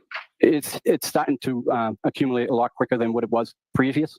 And what policies does the DPW have regarding cars parked in the streets during a blizzard where there's plowing to be done? We are to notify the supervisor. At that point, he will make a phone call to the police, and depending on if they can have the resident move it, it gets moved. If not, it gets towed. And with regard to that policy, did you comply with that policy in those early morning hours? No, I did not, Why? because I was being courteous to the Albert family. Now, once you saw the Ford Edge parked on the side of the road near that flagpole, what did you do? I had to go around the vehicle, and Okay, I believe an older version of this story has him going down Cedar Crest and then not turning down the street because he saw the SUV parked there. That was the original version that we had, but I'm not sure about that. So we'll have to go back and look through the older interviews and stuff like that, or see exactly what the defense was claiming that Lucky saw. It may come from that, so they may have gotten it wrong. I'm not saying that. I want to be careful. I'm not saying that Lucky necessarily changed his story. We got to go back and check that out. as to not hit the vehicle. All right, and probably obvious, but as you're approaching the vehicle, was it faced in the same direction that you were traveling? Yes, And so you're going around to the left or the right of the vehicle? left. And once, as you were approaching that vehicle, were you able to see on the right side of that vehicle, the lawn side? Yes. Did you see anything on the front lawn at that time? Objection. I'll allow it. Did you see anything? No. Lights were still on. Correct. Now, once you passed the vehicle, did anything attract your attention at all? No. All right, where do you go? I go up to the end of Fairview and do the same process. Take a left on Chapman and back down Chapman and take a left into Fairview again. Once you come back down Fairview, So he came down Fairview again. So he has so he's going to plow Fairview 4 times before 5 o'clock. Even though there seems to be no snow there, maybe a dusting. But let's assume maybe there was some snow there more than that makes sense to us. That means he plowed it again at 5:30, and his procedure each time he does this is to kind of make a couple of passes. So he's plowed this street 5 or 6 times by 5:30. Again, we'll look at Sarah's video, see if that makes sense. do you pass the Albert residence again? Correct. Was there that car that you saw? Correct. It moved from when you passed it the first time? No. Were you able to see the front lawn of the Alberts in front of you as you were coming down Fairview? Toward Cedar Crest? Not as much as the first time because the car blocked the view. All right. Now, after that, how long did it take you before you came So the car was there long enough that it blocked him for 2 passes, right? Did I understand that right? back to that area of the plow again? About 3 hours. Do you recall about what time it was that you wound up back on Fairview? I don't honestly recall what specific time. Sure. Approximately, if it was 3:15 to 3:30, that second time, what would be your best estimate of the time when you came back? I would say if I had to say, it would have been 5:30 up Fairview. So here's where you run into. So, Lucky is in some ways pretty articulate, but there obviously is some learning disability there. And this is where he took Yannetti by surprise. He said that he made his last pass on Fairview 3 hours after that recent pass when he saw the SUV, which would have been about 3:30. So Yannetti was expecting him to say 6:30. Now, of course, I don't know why Yannetti was expecting him to say that, because it makes no damn sense. Because at 6:30, what was going on there? The first responders were all over the place. The ambulance was probably there until, maybe 6:10 or no, probably by 6:15. Probably maybe even 6:20. Actually, I think the 911 call went like at 6:09, 6:08 maybe. I'm going on memory, and so it takes 5 minutes, 6 minutes, 7 minutes for the ambulance to get there, and of course then there was another ambulance that came maybe 15, 20 minutes later to pick up Karen, and the Canton police cruisers would have been all over the place. So that street was blocked off until they finally abandoned the crime scene. The Canton police did, which seems to have been about 8:15. So there is no way that he could have plowed that street at 6:30. And I don't know why Yannetti didn't catch that. I'm surprised that Yannetti, and so when he says 5:30, you notice Yannetti kind of abandons that line of inquiry right away. Came back down, and then at that point, I wasn't able to go further than Carriage Lane. Okay, and when you say that you went up Fairview and came back down, you initially went from which side of Fairview? Right side. What would that be, the right side? I'm sorry. Would it be the Cedar Crest side or the, It would have been Cedar Crest side. coming from Cedar Crest, and then you went up Fairview, came back down? Came back down. As I'm going up, I am actually seeing first responders. And at that point, as I'm coming back down, the road's blocked. Okay, there you go. So, according to his testimony, that location at 34 Fairview and 34 and the street in general was plowed 6 times. 6 times. So let's look at the video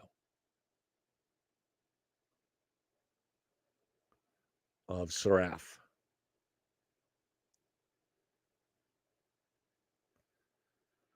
Hold on 1 second.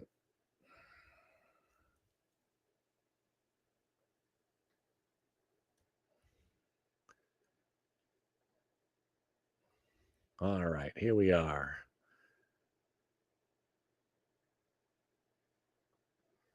Is you sort of leaving from the church parking lot as you're going to 34 Fifth, correct? Okay. Yes. Now, there are a number of different sort of things up on this screen. There's an indication as far as Oops. Let's try to get this a little bit further along. speed that the vehicle is going.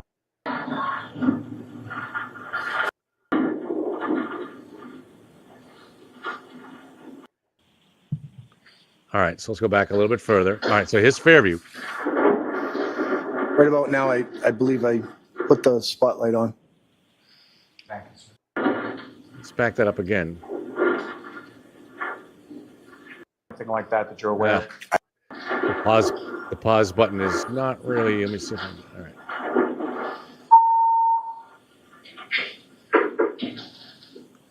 All right, let me back it up just a little bit more again.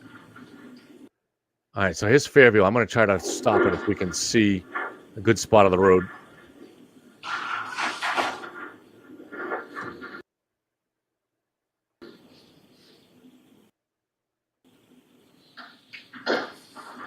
So you kind of get a sense there. All right, so this looks like a little bit of an intersection there, and you can see down the center of the road. Wow, the Commanders are blowing the doors off the Lions. That's stunning. What a great story with Daniels, but I'm really disappointed for Detroit. But look at that intersection there. Does that look like that area has been plowed 6 times? Does it look like there's enough snow that it could have been plowed for several hours? It looks like there's a couple inches of snow that made these small plow banks just big enough to bury taillight pieces. But I don't see how he could have plowed this 6 times. I mean, look at this. Right about now, I believe I put This is just right up the middle of the the street. spotlight on. Thank you, sir. I'm sorry, Ms. Gilman, if you could just sort of run it from this point to about the 4-minute mark. And then I'd ask you to.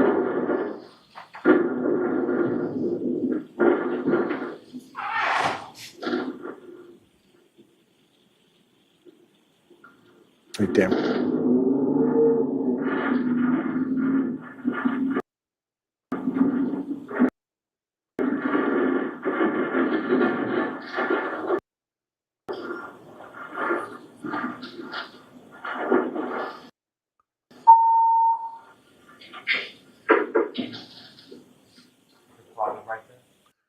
So again, you can even see right there, there just isn't much snow. You know, the plow banks are like a foot tall, maybe a foot and a half. I don't see how we could have been plowing 6 times. So I don't know. Was that decisive? Was that, I mean, does that lead to more questions for you guys? Does it clear things up?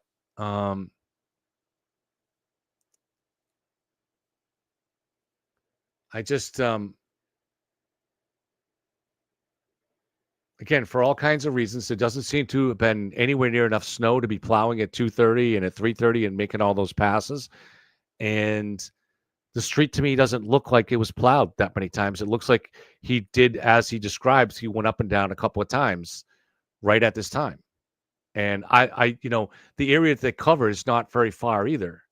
So to go down Fairview to Chapman and then turn around and come back, I don't know why that would take a half hour.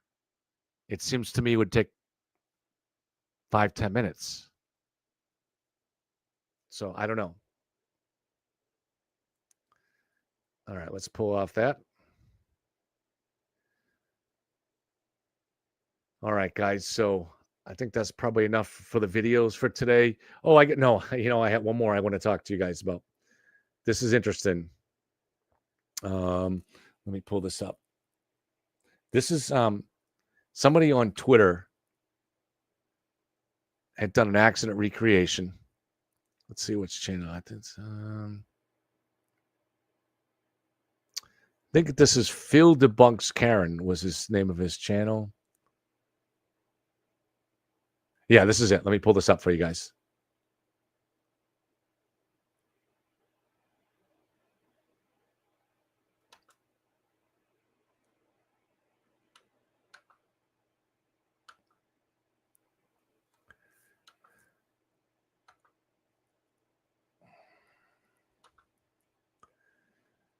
Sorry, my face looks like the sun. It's because of all these monitors I got going. Phil Debunks Karen. So he looks like he used some accident reconstruction software. And let's pull this back and pause it. All right. Now you'll see this is like people nitpick this stuff and it's crazy. So like when I tried over a year and a half ago to have that video made that I had to pay to have made to show a possible position where John was in, they all on the other side all laughed about it, like, oh, look, it's not snowing and it's not an SUV and the driver's on the wrong side of the road. Well, it's because some dude in Pakistan made it for me and they drive on the other side of the road. What I was trying to do was just demonstrate a possible position John's body was in. I no longer believe that. And I pretty soon after that, I didn't believe that was but so same thing here. They're going to nitpick this, but what we want to see is the reaction of John's body. Now, I don't know anything about this software. But this is obviously some kind of accident reconstruction software, and you're putting in the parameters of a vehicle and the pedestrian.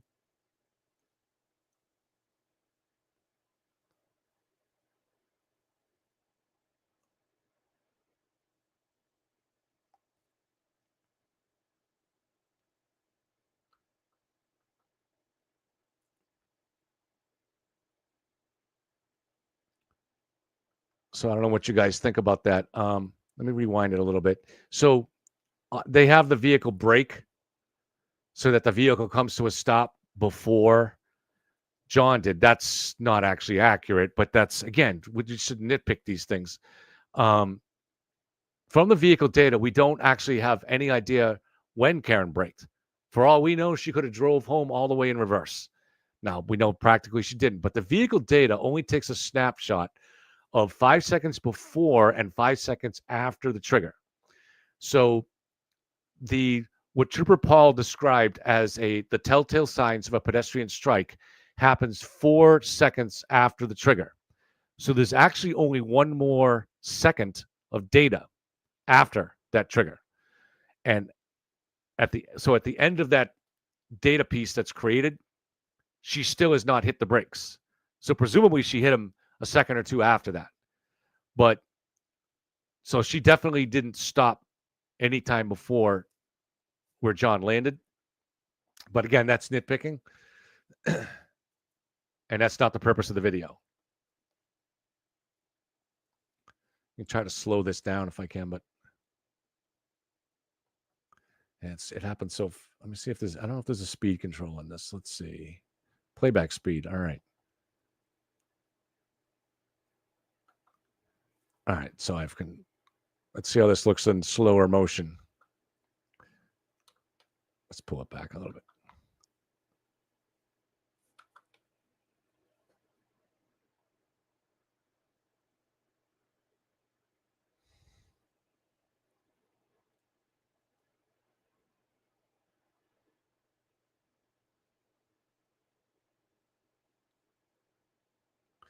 Now, see, the part of this that is intriguing to me is what his body does and how he lands. Now, all right.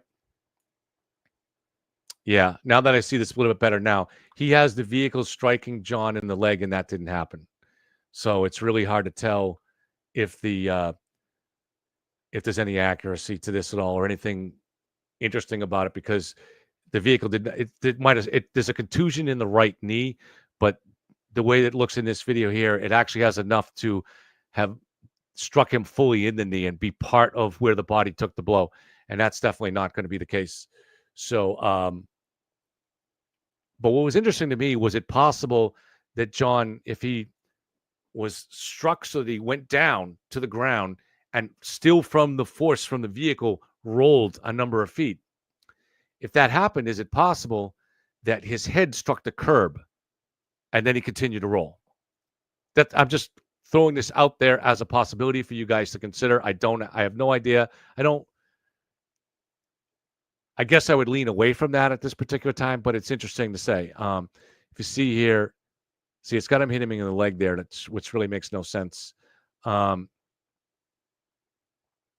you can see the software is trying to figure out the angles and the angle that the body strike. It's good software. Hopefully he puts out another effort.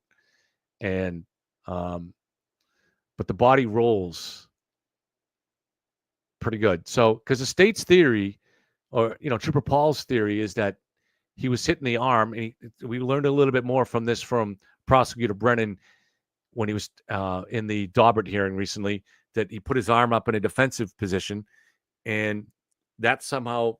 Now, I personally think he went like this, and the taillight pushed his elbow into his body. So there was a tremendous force put on that body, but the elbow shielded the ribs, and to some degree, the midsection shielded the elbow. And that sent him backwards.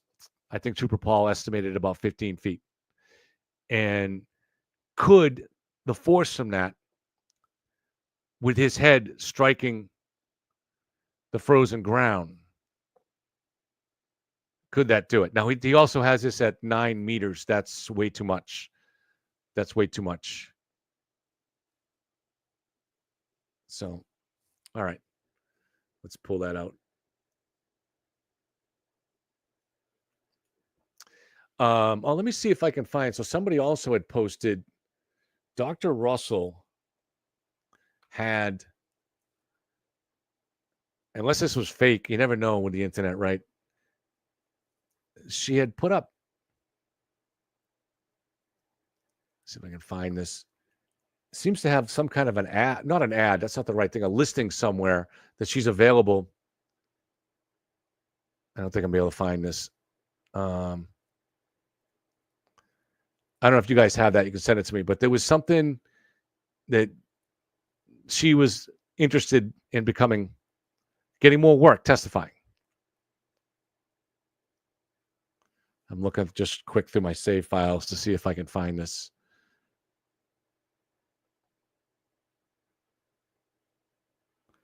No, that's Turtle Boy. Don't want that.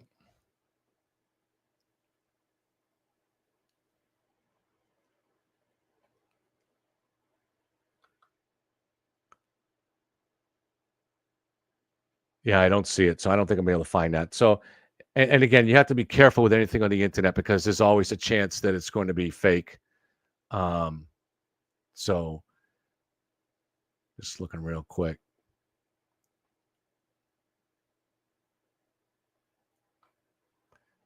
Might have been Murder by Maestro. I don't know. Let me just give this one last one to check.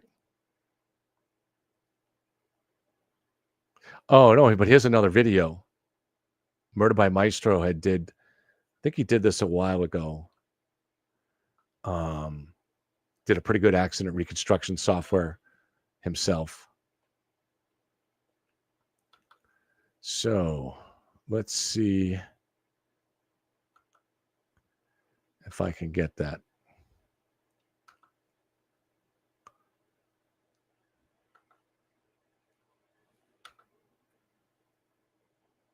All right.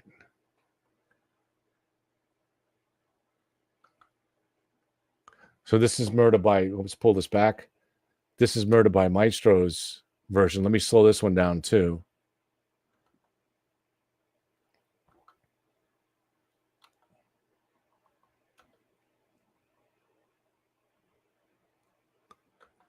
I don't know what software he used for this.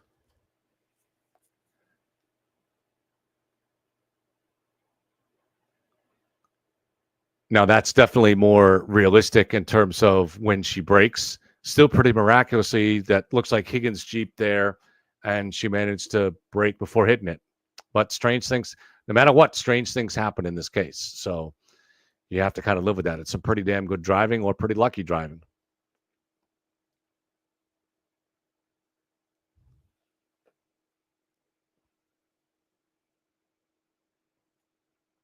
Oh, Hillbilly came through again. Let me see if I can get this here for us.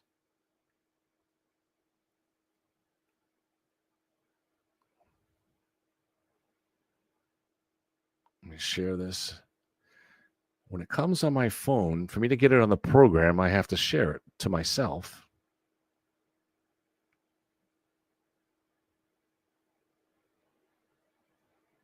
So it takes a moment.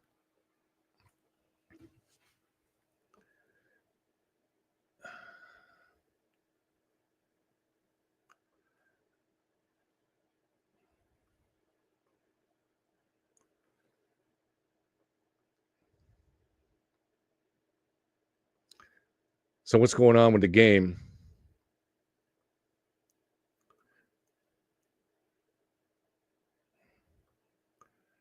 All right, here we go.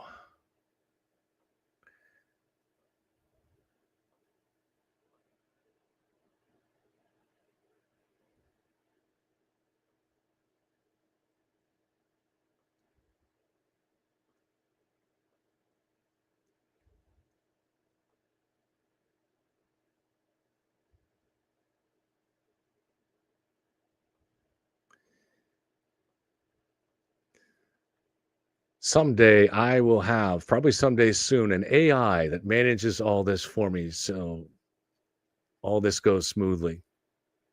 All right, so here it is. Let's make this bigger. Thank you, Hillbilly. Appreciate it, as always. We see, I don't know what this is in. Marie Russell, MD, Hanford, California. Contact this expert witness. I shouldn't. Take that phone off. All right. So I apologize, Dr. Russell. I didn't know that your phone was in there. I apologize. Nobody do that. Don't be, nobody take down that number.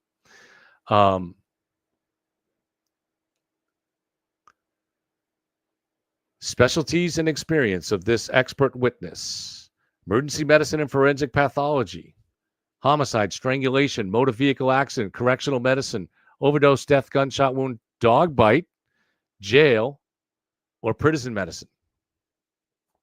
Urgent care, domestic violence, stab wound, blah, blah, blah. I don't know what this is. So this is in seekexperts.com. And they spell seek in a weird way. Tom Fleming would not approve. But seekexperts.com. So she wants, if this is real, she wants to get out there. She wants to get out there and get her name out there. She wants some work. She wants to be, relevant again, I guess.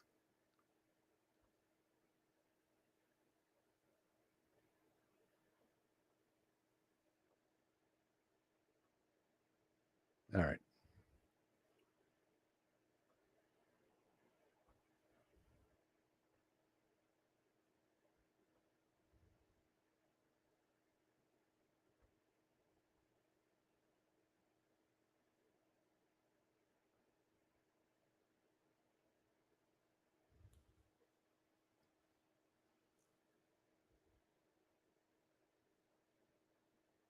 Okay.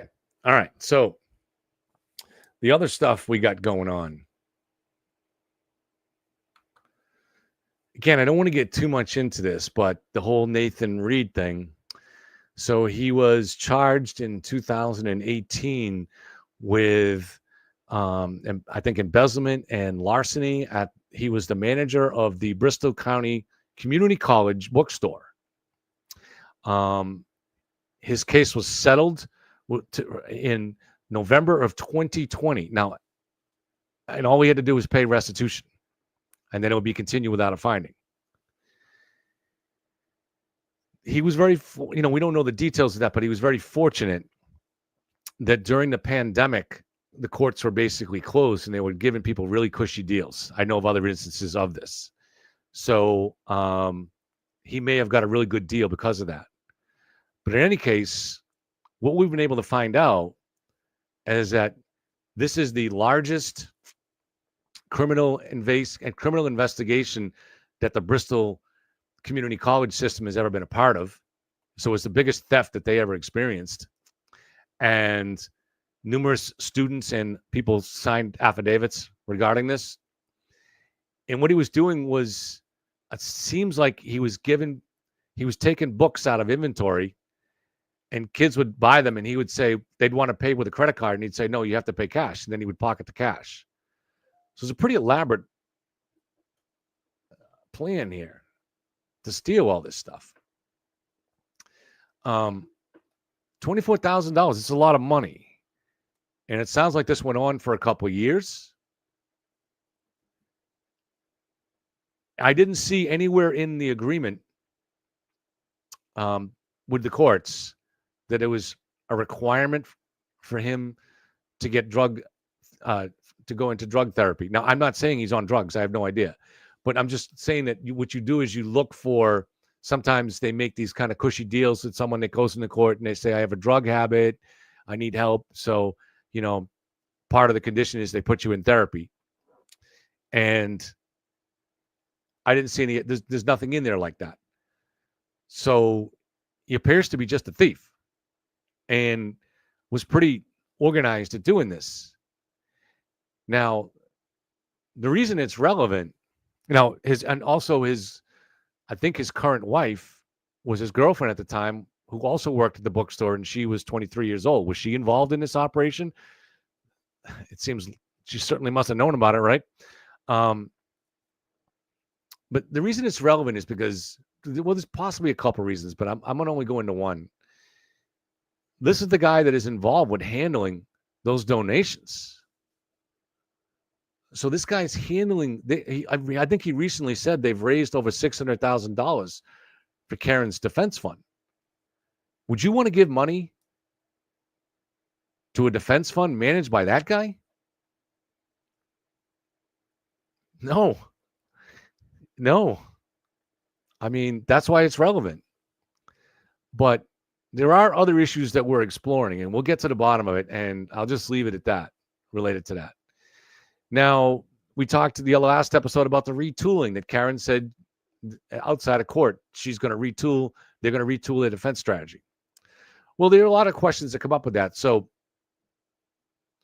if you really are going to retool your defense strategy, why are you telling the press that? Why do you want the prosecution to know that? Is it just a goof? I don't think so. There'd be some reason you'd want to say that. So you're trying to just get them to waste resources chasing something else down? Maybe. I don't know. Or maybe they really are going to try to do that, and that's part of they're so why no if they are going to try to retool this strategy, why are they saying this after that particular hearing? What is it that came out in that hearing that may require them or cause them to consider retooling? Now, one thing, it was a Daubert hearing on the dog bites, and it was revealed to the public for the first time. Karen's team would have known this, but it was revealed to the public for the first time that the feds hired 2 independent dog bite experts, and they both said those were not dog bites. So does that mean their new strategy would not involve claiming that John was bitten by a dog? Possibly, right? Because there are other problems with the whole theory. John was not in a fight. Okay, he has no scuffs, bruises, anything on his knuckles. He had a bruise on the back of one hand that was likely from the IV or possibly from when it hit the car.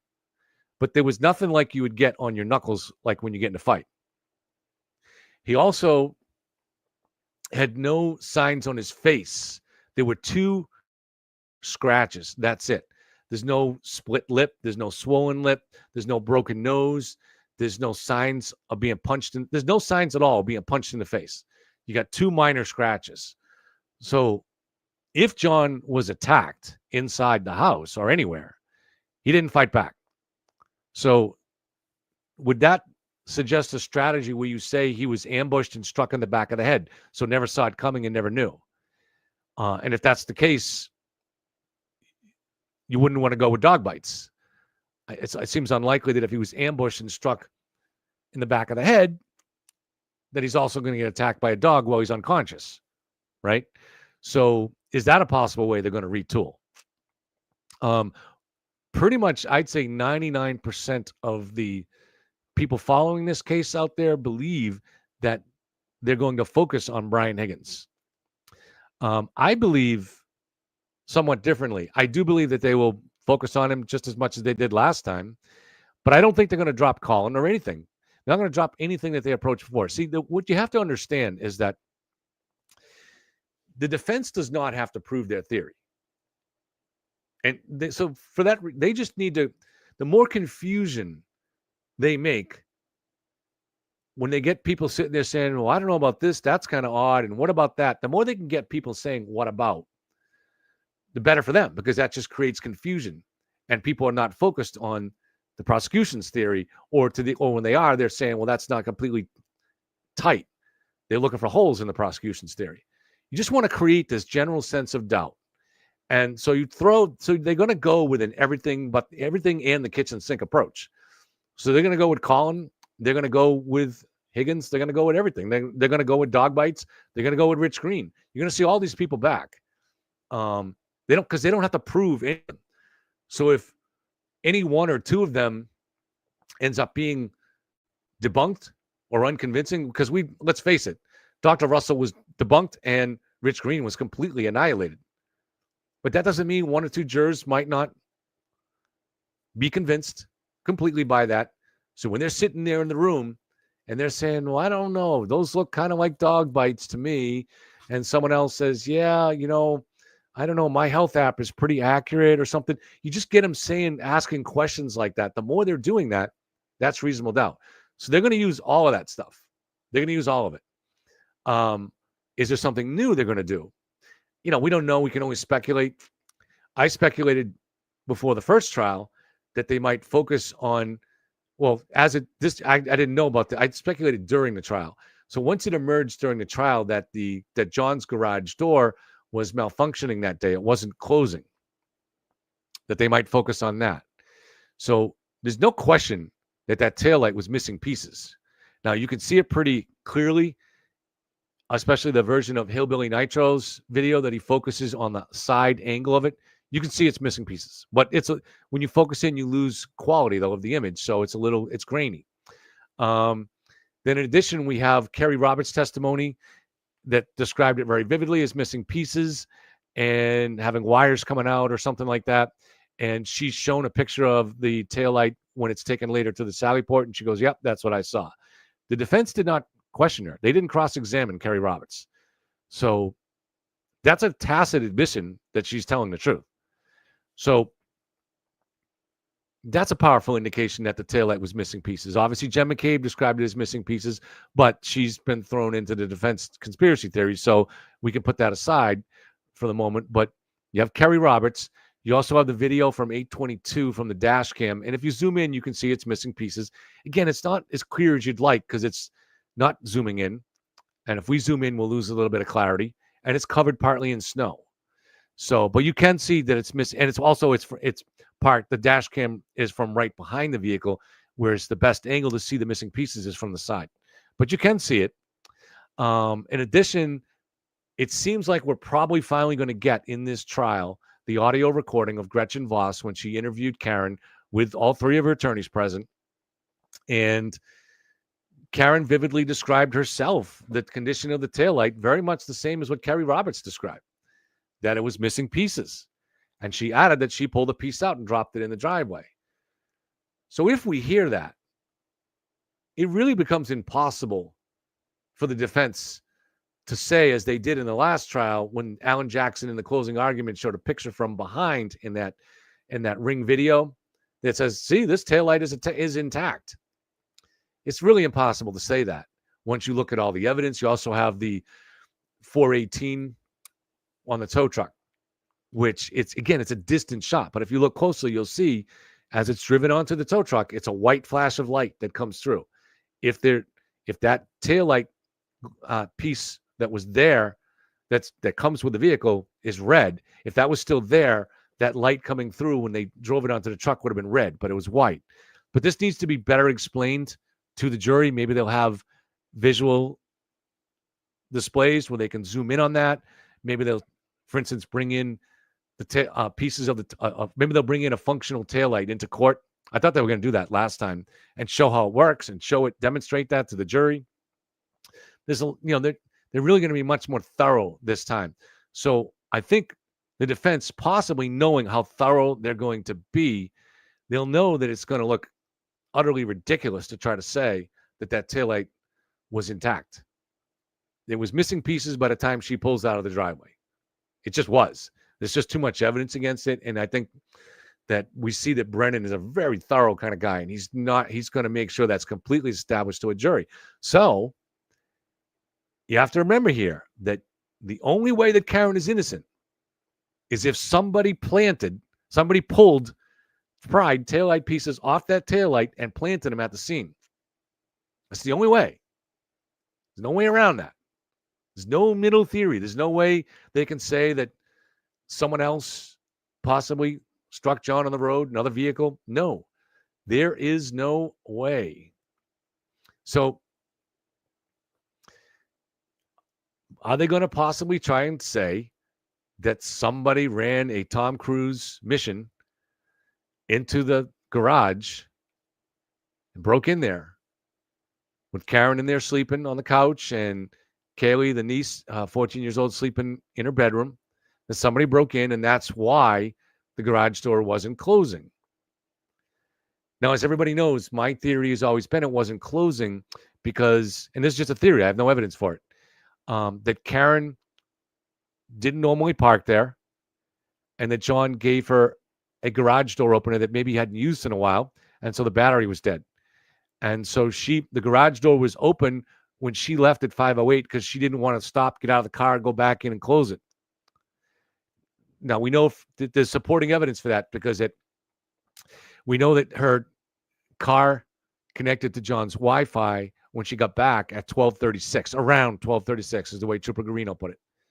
But the voicemail at 12:41 or 12:42, that seems to pick up her driving into the garage. So it looks like she pulled into the driveway about 12:36, maybe 12:37, and parked there and went into the house to open the garage door inside. So she probably went to the bathroom, opened the garage door, went out, and moved the car in. Now, why would she do that if she had a working garage door opener? She wouldn't. So that's, to me, is why I believe she didn't have a working garage door opener. And so therefore, at 5:08, when she left, she was in a hurry. She was in a panic. She didn't want to stop her car in the driveway get out of the car, go back inside, close it. So she just left it open. So we know from the testimony that when she got back to the house, say around 5:30 with Kerry and Jen, that it was open. And then once you get snow in there on the sensors, it becomes hard to close it. So later on, so when they left again to go search in Kerry's car, they left it open. And then when Michael Camarata came to pick up Kaylee, I think that's around 7:00 a.m., he found it open too. So he spent time shoveling to try to remove the snow so that it would close. He wasn't able to get it to close. So he unhooked it from the automatic garage door opener and closed it manually. So it was finally closed around that time. So I have no direct evidence, but that to me is a possible theory as to why the garage door was not closing. It could have been just from blowing snow. But I think the defense potentially could try to argue, because they really are running out of options here.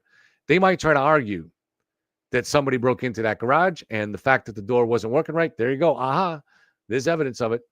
I think there's also a chance they might focus more on recently passed Chief Berkowitz.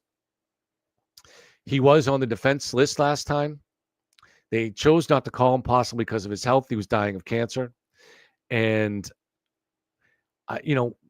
Chief Berkowitz had some aha moments. So a couple of things we know of. 6 days after John's death, the chief is driving down Fairview and he spots a piece of taillight glass and calls the state police. And they pick it up. So a lot of people find that suspicious. Now, we now know that we had a situation where after 22 inches of snow, there was couple of those warm days and the snow was melting. So the state police knew they needed more pieces of taillight, and they just asked the Canton police to keep their eyes up. So that's probably why he drove down that street. But there are also a lot of cops that live in that area, Canton cops, including the deputy chief lives across the street. Maybe that was a factor. I don't know. But in any case, the defense is going to point to the fact that seems to be a very unique case where the chief, who was out of work on disability or something, on leave, injury or something, that he found the taillight pieces driving down the street, spotted him. Also, there was the incident where when this story came out, nobody reported that the home belonged to Boston police officer Brian Albert. And there was a Boston reporter that tried to tweet this a few days later, or did tweet it. And Chief Berkowitz reached out to that reporter and said, can you please take that down, or take down the post with Brian's name, because he's a pillar of the community. So the chief was really watching out for the Alberts here. And this is something that the defense can build on. One last piece, the defense seemed to be going with the idea that Higgins and the chief, who were friends, close friends, that they were in the Sallyport when the SUV returned, when it was towed back, when the SUV was towed there by the state police. So there's no evidence that Higgins was there, but they might try to suggest that. And we do know now the Sallyport, this is like a prison bay, right? It's not like this is like your garage where someone's in there opening and closing. It has to be open and closed from the front desk. This is where they bring in prisoners. So the Sallyport, when it drove in, when it was time to close the door, someone had to call the front desk and say, you got to close the door. Well, that person, the records show, was Chief Berkowitz. So Chief Berkowitz does seem to have been there in the Sallyport when it came in, or at least he was in the building. So is this something that the defense is going to try to play more on? So I don't know. We'll see. Again, just to remember, I'll be on the DT show tomorrow at 7:00. That's the Drunken Turkeys. And we'll post links to it on my Twitter and in Facebook. And Joe has been doing a good job promoting here, and she set it up. Thank you, Joe. Josh Levy had his last day yesterday, and he didn't come clean. He didn't come out, and he didn't reveal any of the exculpatory evidence on the witnesses that are falsely accused here that he certainly must possess. He has every right and an ethical responsibility to clear those witnesses. He didn't do it. And the obvious probable reason is because it's embarrassing to them. But again, it could be even more corrupt than that when we go back to looking at the FBI, according to that interview, according to Lucky, The FBI telling him that they have the GPS that showed he plowed the streets at 2:30. They could not. If they did, that evidence would have been presented in the trial, and it was not. And you notice it didn't even come up in the questioning of Trotta or Lucky. So, let's see, what else do we have? And then obviously Michael Proctor had his termination hearing this week, and it's been continued to February 10th. All indications are that despite intensive digging into his record, he was, I think, a state trooper for 10 years and on the detectives unit for 5. Intensive digging by the feds and then by the state police after the trial, because for politically correct reasons, they wanted to find reasons to fire this guy. So this guy is arguably the most vetted cop in the country right now. And it doesn't seem like they found anything. All they found was what we had during the trial, the insensitive texts about Karen, the inappropriate discussion of the case with non-investigators, but not any serious discussion about it, just very minor stuff. And then I guess there's an allegation that he drank with Kevin Albert coming back from a job assignment at the Cape. That's not proven. That's just an allegation. So if that's all you have, how do you fire this guy? I don't understand it. I mean, there's enough there to punish someone, like Yuri got punished with he lost his vacation, basically. I don't know what the appropriate punishment is, but to fire someone, if that's all they've done, and you've looked into their background, you've looked into their personal phones, their work phones, the GPS in their vehicle to see where they've been, I don't really understand it.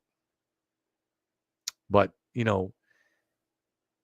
again, here, there's one of the things that's driving the conspiracy theory is this suspicion in general about the police. Is that justified? Well, in this case, Yuri Buchanan, the guy that had top security clearance for presidential details, he was assigned to when he was in the U.S. Marines, was assigned to the presidential helicopter. So these are very accomplished people. Brian Albert was on the very elite Boston fugitive task force, and that's a very elite position. And Brian Higgins has won awards, and is a guy who served his country, who left he was a lieutenant on the Cambridge Fire Department, which is something that his father and his grandfather, and I think others in the family, had also worked for it. So there was a family tradition there, and he's achieved the high rank of lieutenant. Why would you ever leave that? He left that to go serve in Iraq. So that's, you don't see Turtle Boy doing that. I didn't do that. So we're out there. We're very quick to judge people because what? Because we had a bad experience with a cop once upon a time. Doesn't seem to be a whole lot of wrongdoing here, except maybe with the FBI. But we need to get to the truth on all this stuff, All right, let me first, I need to go check the scores. So let me go to ESPN. Washington is up at the end of the third, 31-21. Wow, this is incredible. What a story. I mean, because Detroit's a really good team. So, but a rookie quarterback on a bad team that finished with the third worst record in the league last year is now possibly on their way to the NFC Championship. Wow, what a story. I will keep it on ESPN so I can see that. So let's see. I want to say thank you to the people that contributed. So, Ann, thank you very much for becoming a member. Glad to have you. Francesca has gifted a membership to other people. Thank you, Francesca, as always. Frank Perry has been a member for 9 months. All right, Frank. And he says in New England, they pre-treat the road first flake. Yes. And as Trotta explained, they send out those crews that night at 11 o'clock. So now it's clear that Lucky was not treating any roads. So he was just plowing. Was he really plowing at 2:30?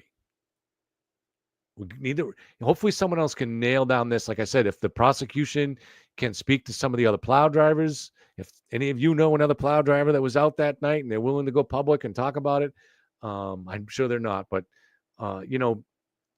if anybody can get really accurate information from the Weather Bureau hour to hour on this, any other way that you can demonstrate what kind of snow was on the ground at 2:30 or 3 o'clock or 3:30.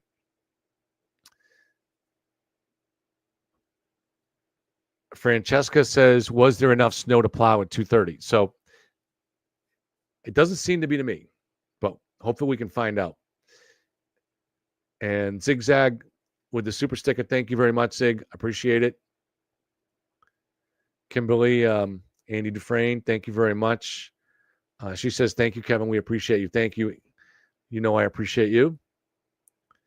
Oh, there we go. Thank you. Thank you, Andy. And my friend Rena says, if the lights were off on the Ford Edge, how was Lucky so sure it was Ford and not a Lexus? He said he knew the difference in taillights in the trial. Yeah, I think he did testify to something like that. And human memory is so easy to influence. It's just nature of the beast kind of thing. It's been proven so much in the last 30 years how vulnerable human memory is. It's prone to manipulation and even in unintentional manipulation. There's all kinds of problems with human memory. Rose, thank you very much. She says, do you have the photo of Etsy? I don't know who Etsy is. So I'm not sure what that's about. And Macy has become a new member. Thank you, Macy. Good to have you. All right, so let's see if anybody has any questions. And it's been a couple hours, so we'll just... So again, I'll be on tomorrow night on the DT show at 7. I'm not sure how long I'll be on, but I'll certainly be off by 9. I do have a medical situation to take care of for another family member the next morning. So thank you, Beach Nance. I appreciate it. Beach Nance. Thank you, Beach Nance. Kimmy says they took advantage of them. Yeah, but we need to find out was it Karen's private investigators that did this, or was it the actual FBI? And there's enough strange things that have gone on with the feds here and with the FBI assigned to it that we can't rule the latter out. We cannot rule it out.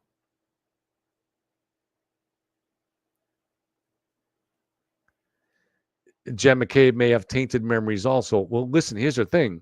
We all have tainted memories. That's the nature of memory. So as Jen Coffin never calls me a bricks and mortar guy, I really try to go by, to me, any testimony that is not backed by the physical evidence, the data, doesn't make sense. I'm suspicious of it. I will look at it sometimes, but to me, it's much lower than the other evidence because it's so easy for human memory to be flawed. So that would apply to any of the witnesses, any of them. Nobody's memory is going to be perfect about shit. I mean,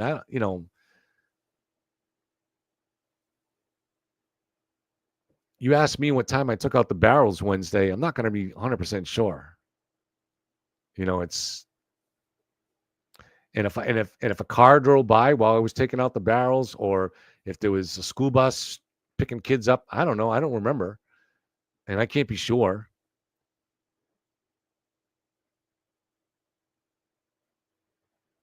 Yes, right, Beach Dance. Just boring thoughts in and out. No, you didn't say boring. That's me. But yeah, it's much more entertaining for someone to get up there and just start screaming about a conspiracy. I get it. I'm not going to do it. And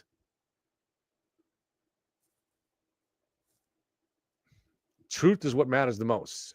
Truth should be what matters the most.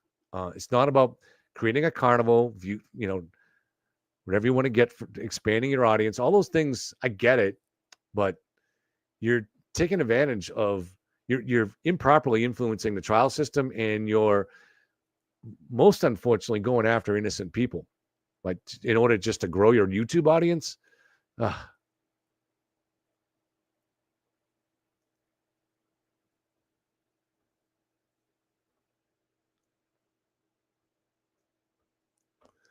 So my King of Kings says Karen is allowed to forget that she dropped John off.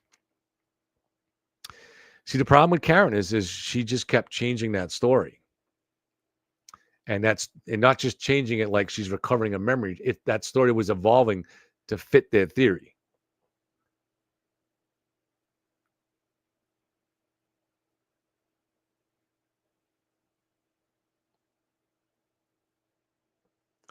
All right. Again, you have to be calm here, because these idiots like Leah try to trigger you. Then show truthful videos. I showed the video. I'm sorry if you're not. I'm Leah. I don't know if you're talking to me. I apologize, but show truthful videos. I showed the video, having not really seen it much before, but I'm the one that pointed out that it said it hit the knee, and I said, all right, this is, I already pointed that out. So there's no reason we can't show that video and have an honest discussion about it. So some of you guys are just looking for reasons to get angry, and you have no reason to. I pointed out the problem with the video. If I didn't, then you'd say, oh, hey. But if I didn't see this, that it hit the knee, somebody in chat would have said, hey, it looks like it hit the knee. So it's a basis for discussion looking at that, because let's face it, the state did not give us a convincing or clear explanation for what happened to John in the accident. That's just a fact. That is just a fact. All right. So it's worth looking at other possibilities to consider this. That's all. It's food for thought. Now, from what we know, there was a minor contusion on the right knee. So it's not that the knee was not struck at all or couldn't have been struck. It's just that it wasn't the way it was shown in that video. That vehicle hit the leg with enough to crush it, basically, and be part of the force that sent the body in. And that didn't happen. That could not have happened. But I already...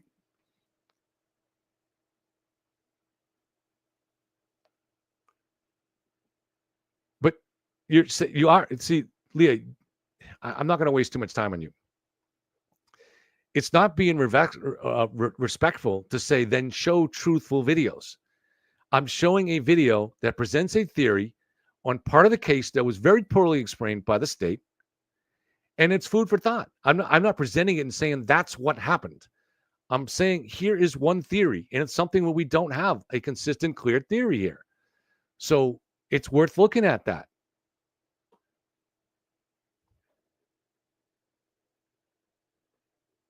I never presented it as truth.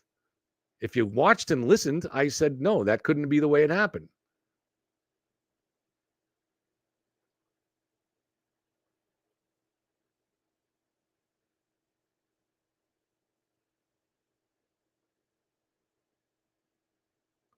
My browser has blocked my screen. Well, hopefully you guys can see me. Now I want to pull up, see if I can find my old video. Hold on one second.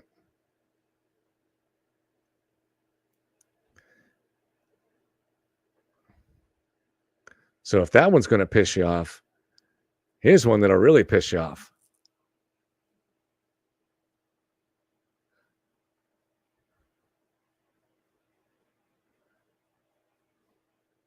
Now, see, this was the one that I paid to have made back in September of 2023, when I was, at the time, I was under the impression that maybe the head was what broke the taillight. And it didn't make sense to me how that could happen without creating a wound on John's back.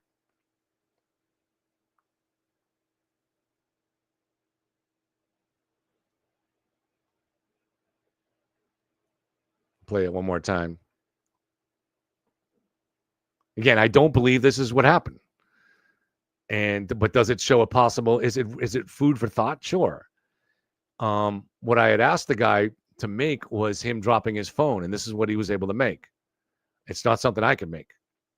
And that was the best he could do. And he had the car going on the wrong side of the street.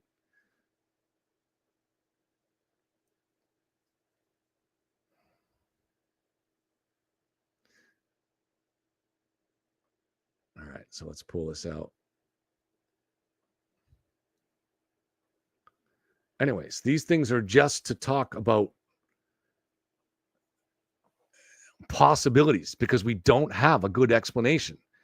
And a lot of people are not. The glass wasn't that big. Yeah, the drinking glass was not that big. No. The way I envisioned it was this at the time, was that John gets out of the car. Jen McCabe calls or texts him. He's got a cocktail glass in his right hand. He's wearing jeans, and he's got his phone in his right pocket. And he reaches over to his right pocket with his left hand, which is hard to do. If you've ever tried to pull out a phone with your left hand from your right pocket if you're wearing jeans, it's hard. And he dropped it, bent over, and that's when he got hit. Again, that is not what I believe now. That was a theory that I had, that I played with back then. But it was just proposed as food for thought to try to figure this stuff out. And it's still worth doing now, since we still do not have a convincing explanation for what happened. We will hopefully see one by an independent accident reconstructionist in the next trial. So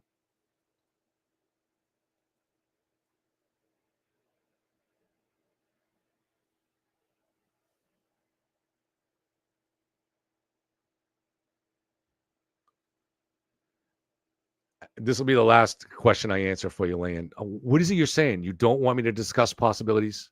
Is that what you're saying? Because you're saying you're completely misunderstanding me. You told me not to put up a video. You said I represented it as truthful. I didn't. So, I mean, you're just wasting our time, to be honest. And that's it. I don't want to talk about it anymore. You're wasting our time.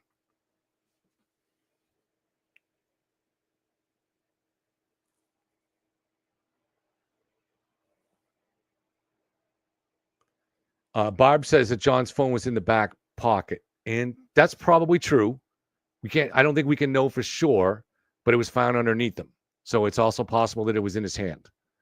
I think there's a good chance the phone was in his hand. That's what someone will be doing if they're going out to go walk into someone's house.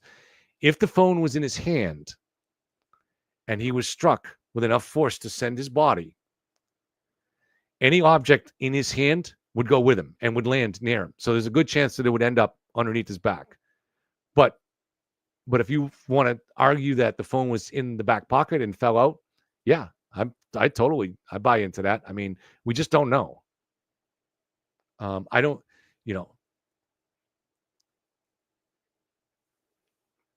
We just don't know that the phone was in his back pocket. So again, if it's opinion, great, but we don't know. And most people don't keep their phone in their back pocket because you forget and you sit down on it, right? So I don't keep my phone in my back pocket. So we just don't know.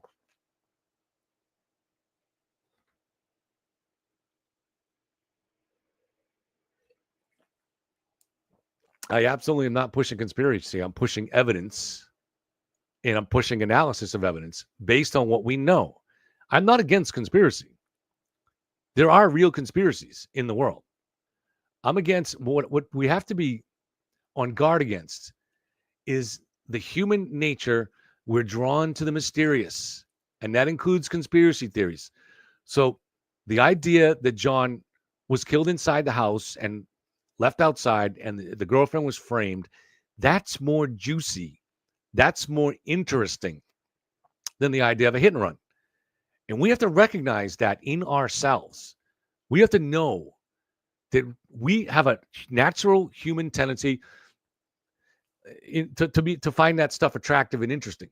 So there's famous like TV series called Mysteries of the Unexplained. There's no TV show called The Explained, is there? That wouldn't be interesting. Mysteries of the Unexplained, unsolved mysteries. Those things are more interesting to people. The idea of JFK being killed by the CIA is much more interesting to people than the fact that he might have been killed by a lone gunman. Why do you think the 9/11 conspiracies are so juicy? They're more interesting. That's just human nature. But that's not to say that no conspiracies ever exist anywhere. They do. But there are rules that we go by too. First thing is to understand the natural human appeal of conspiracies.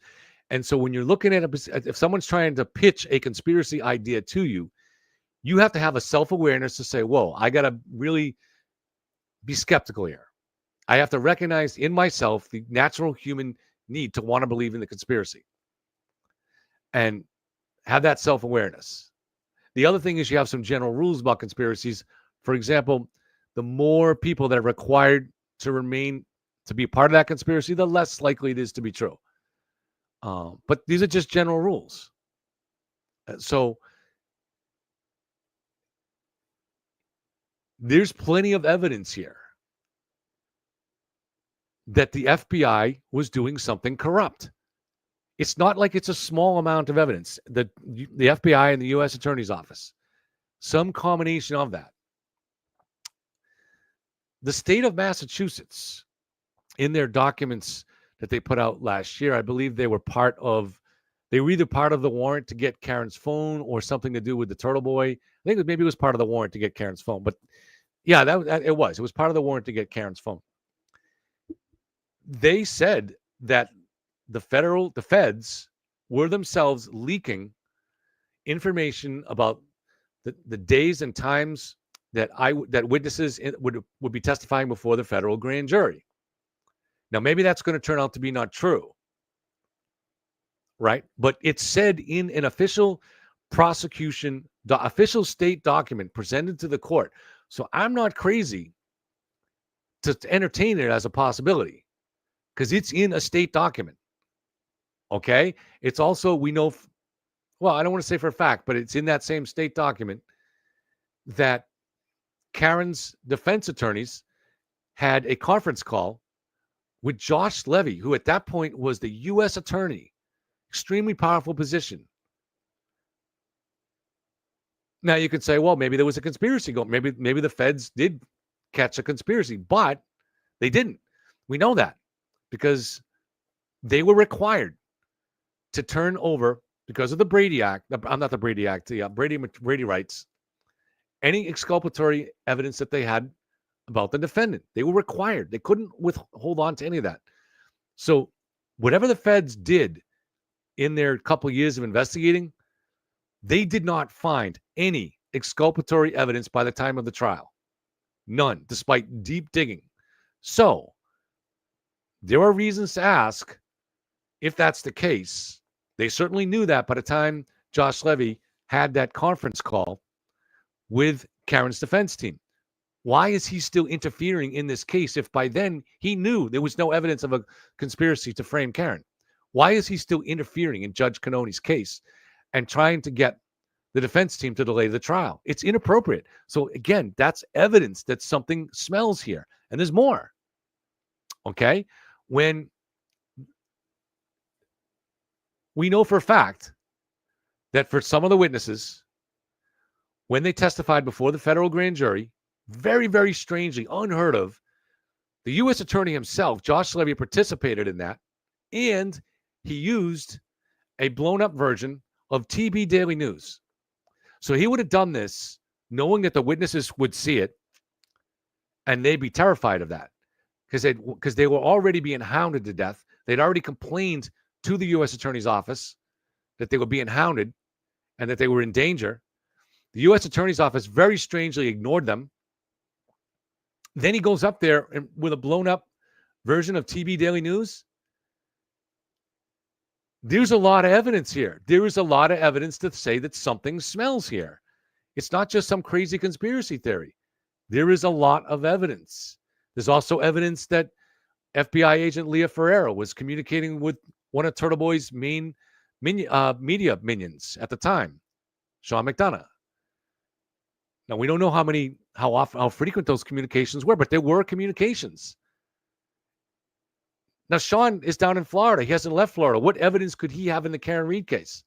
Now, arguably, she was doing some due diligence, but it's suspicious. Why is the FBI communicating with one of Karen's main social media minions? It's really unusual. I'm going to guess that Sean has been asking himself that question himself a lot in recent months.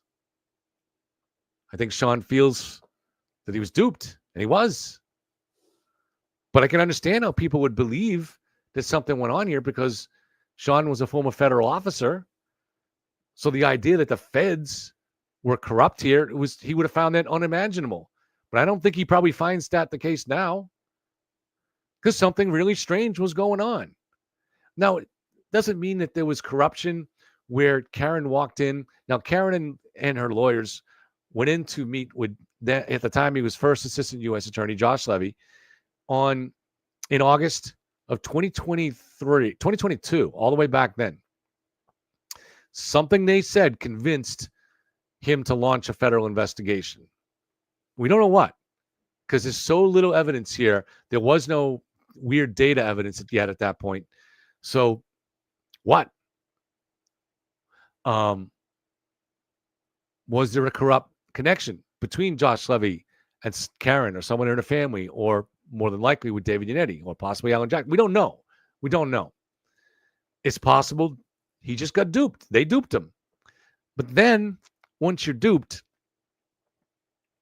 you don't come clean, and you become, because now you got skin in the game and trying to prove that Karen was innocent.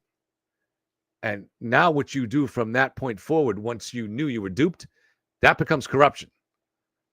So it may not have been corrupt when it started. It may have been, we don't know. But at some point it became corruption because he's sitting on exculpatory evidence about the witnesses that are being attacked. Those witnesses, part of that attack, his office played a direct role in because they're leaking information to a murder defendant who has whipped up a mob to attack them. This is wrongdoing. There's no other way to call it. What laws were broken, I don't know. But there's no question it's wrongdoing, extreme wrongdoing. So I'm not against conspiracies, if you want to call it that. Conspiring does happen in life. That's what the state is currently investigating whether Karen Reed conspired with Turtle Boy to intimidate the witnesses. There's evidence for that. So if you want to call that a conspiracy theory, fine, go ahead. But, when I'm talking about the problem with conspiracy theories, it's not recognizing that people have a need to believe in some outlandish theory that is extremely unlikely. The idea that killers inside the house come up with a scheme that they're going to bring John out alive later in the morning to put him out on their own lawn, just feet from the street and just feet from their neighbor's yard, to die in the cold. It's not rational. It's a crazy idea. Now, I'm not saying any crazy idea is worth considering to a point, but you have to at least start from the point like that's crazy. That's crazy. That's not how it's like, I don't start out with the idea that I'm giving the Alberts inside the house or whoever a pass. I don't know them, right? But you have to ask yourself, does that make sense? If John was attacked inside the house and mauled by a dog, does it really make sense to put him out alive on your own lawn where he might be rescued and tell the story? It doesn't make sense. It's never made sense. So if Leah entertains that theory, whatever, just think it through.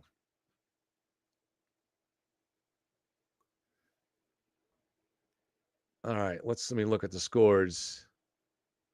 Ooh, it's 31 to 28. But Washington has the ball. All right, so I'm going to end it here so I can go watch the end of that game. So, guys, tomorrow night, 7 o'clock on the DT channel. I'll post links to it, Drunken Turkeys, and looking forward to the show. Guys, thank you for being here. And I just want to see a close game in this last minute.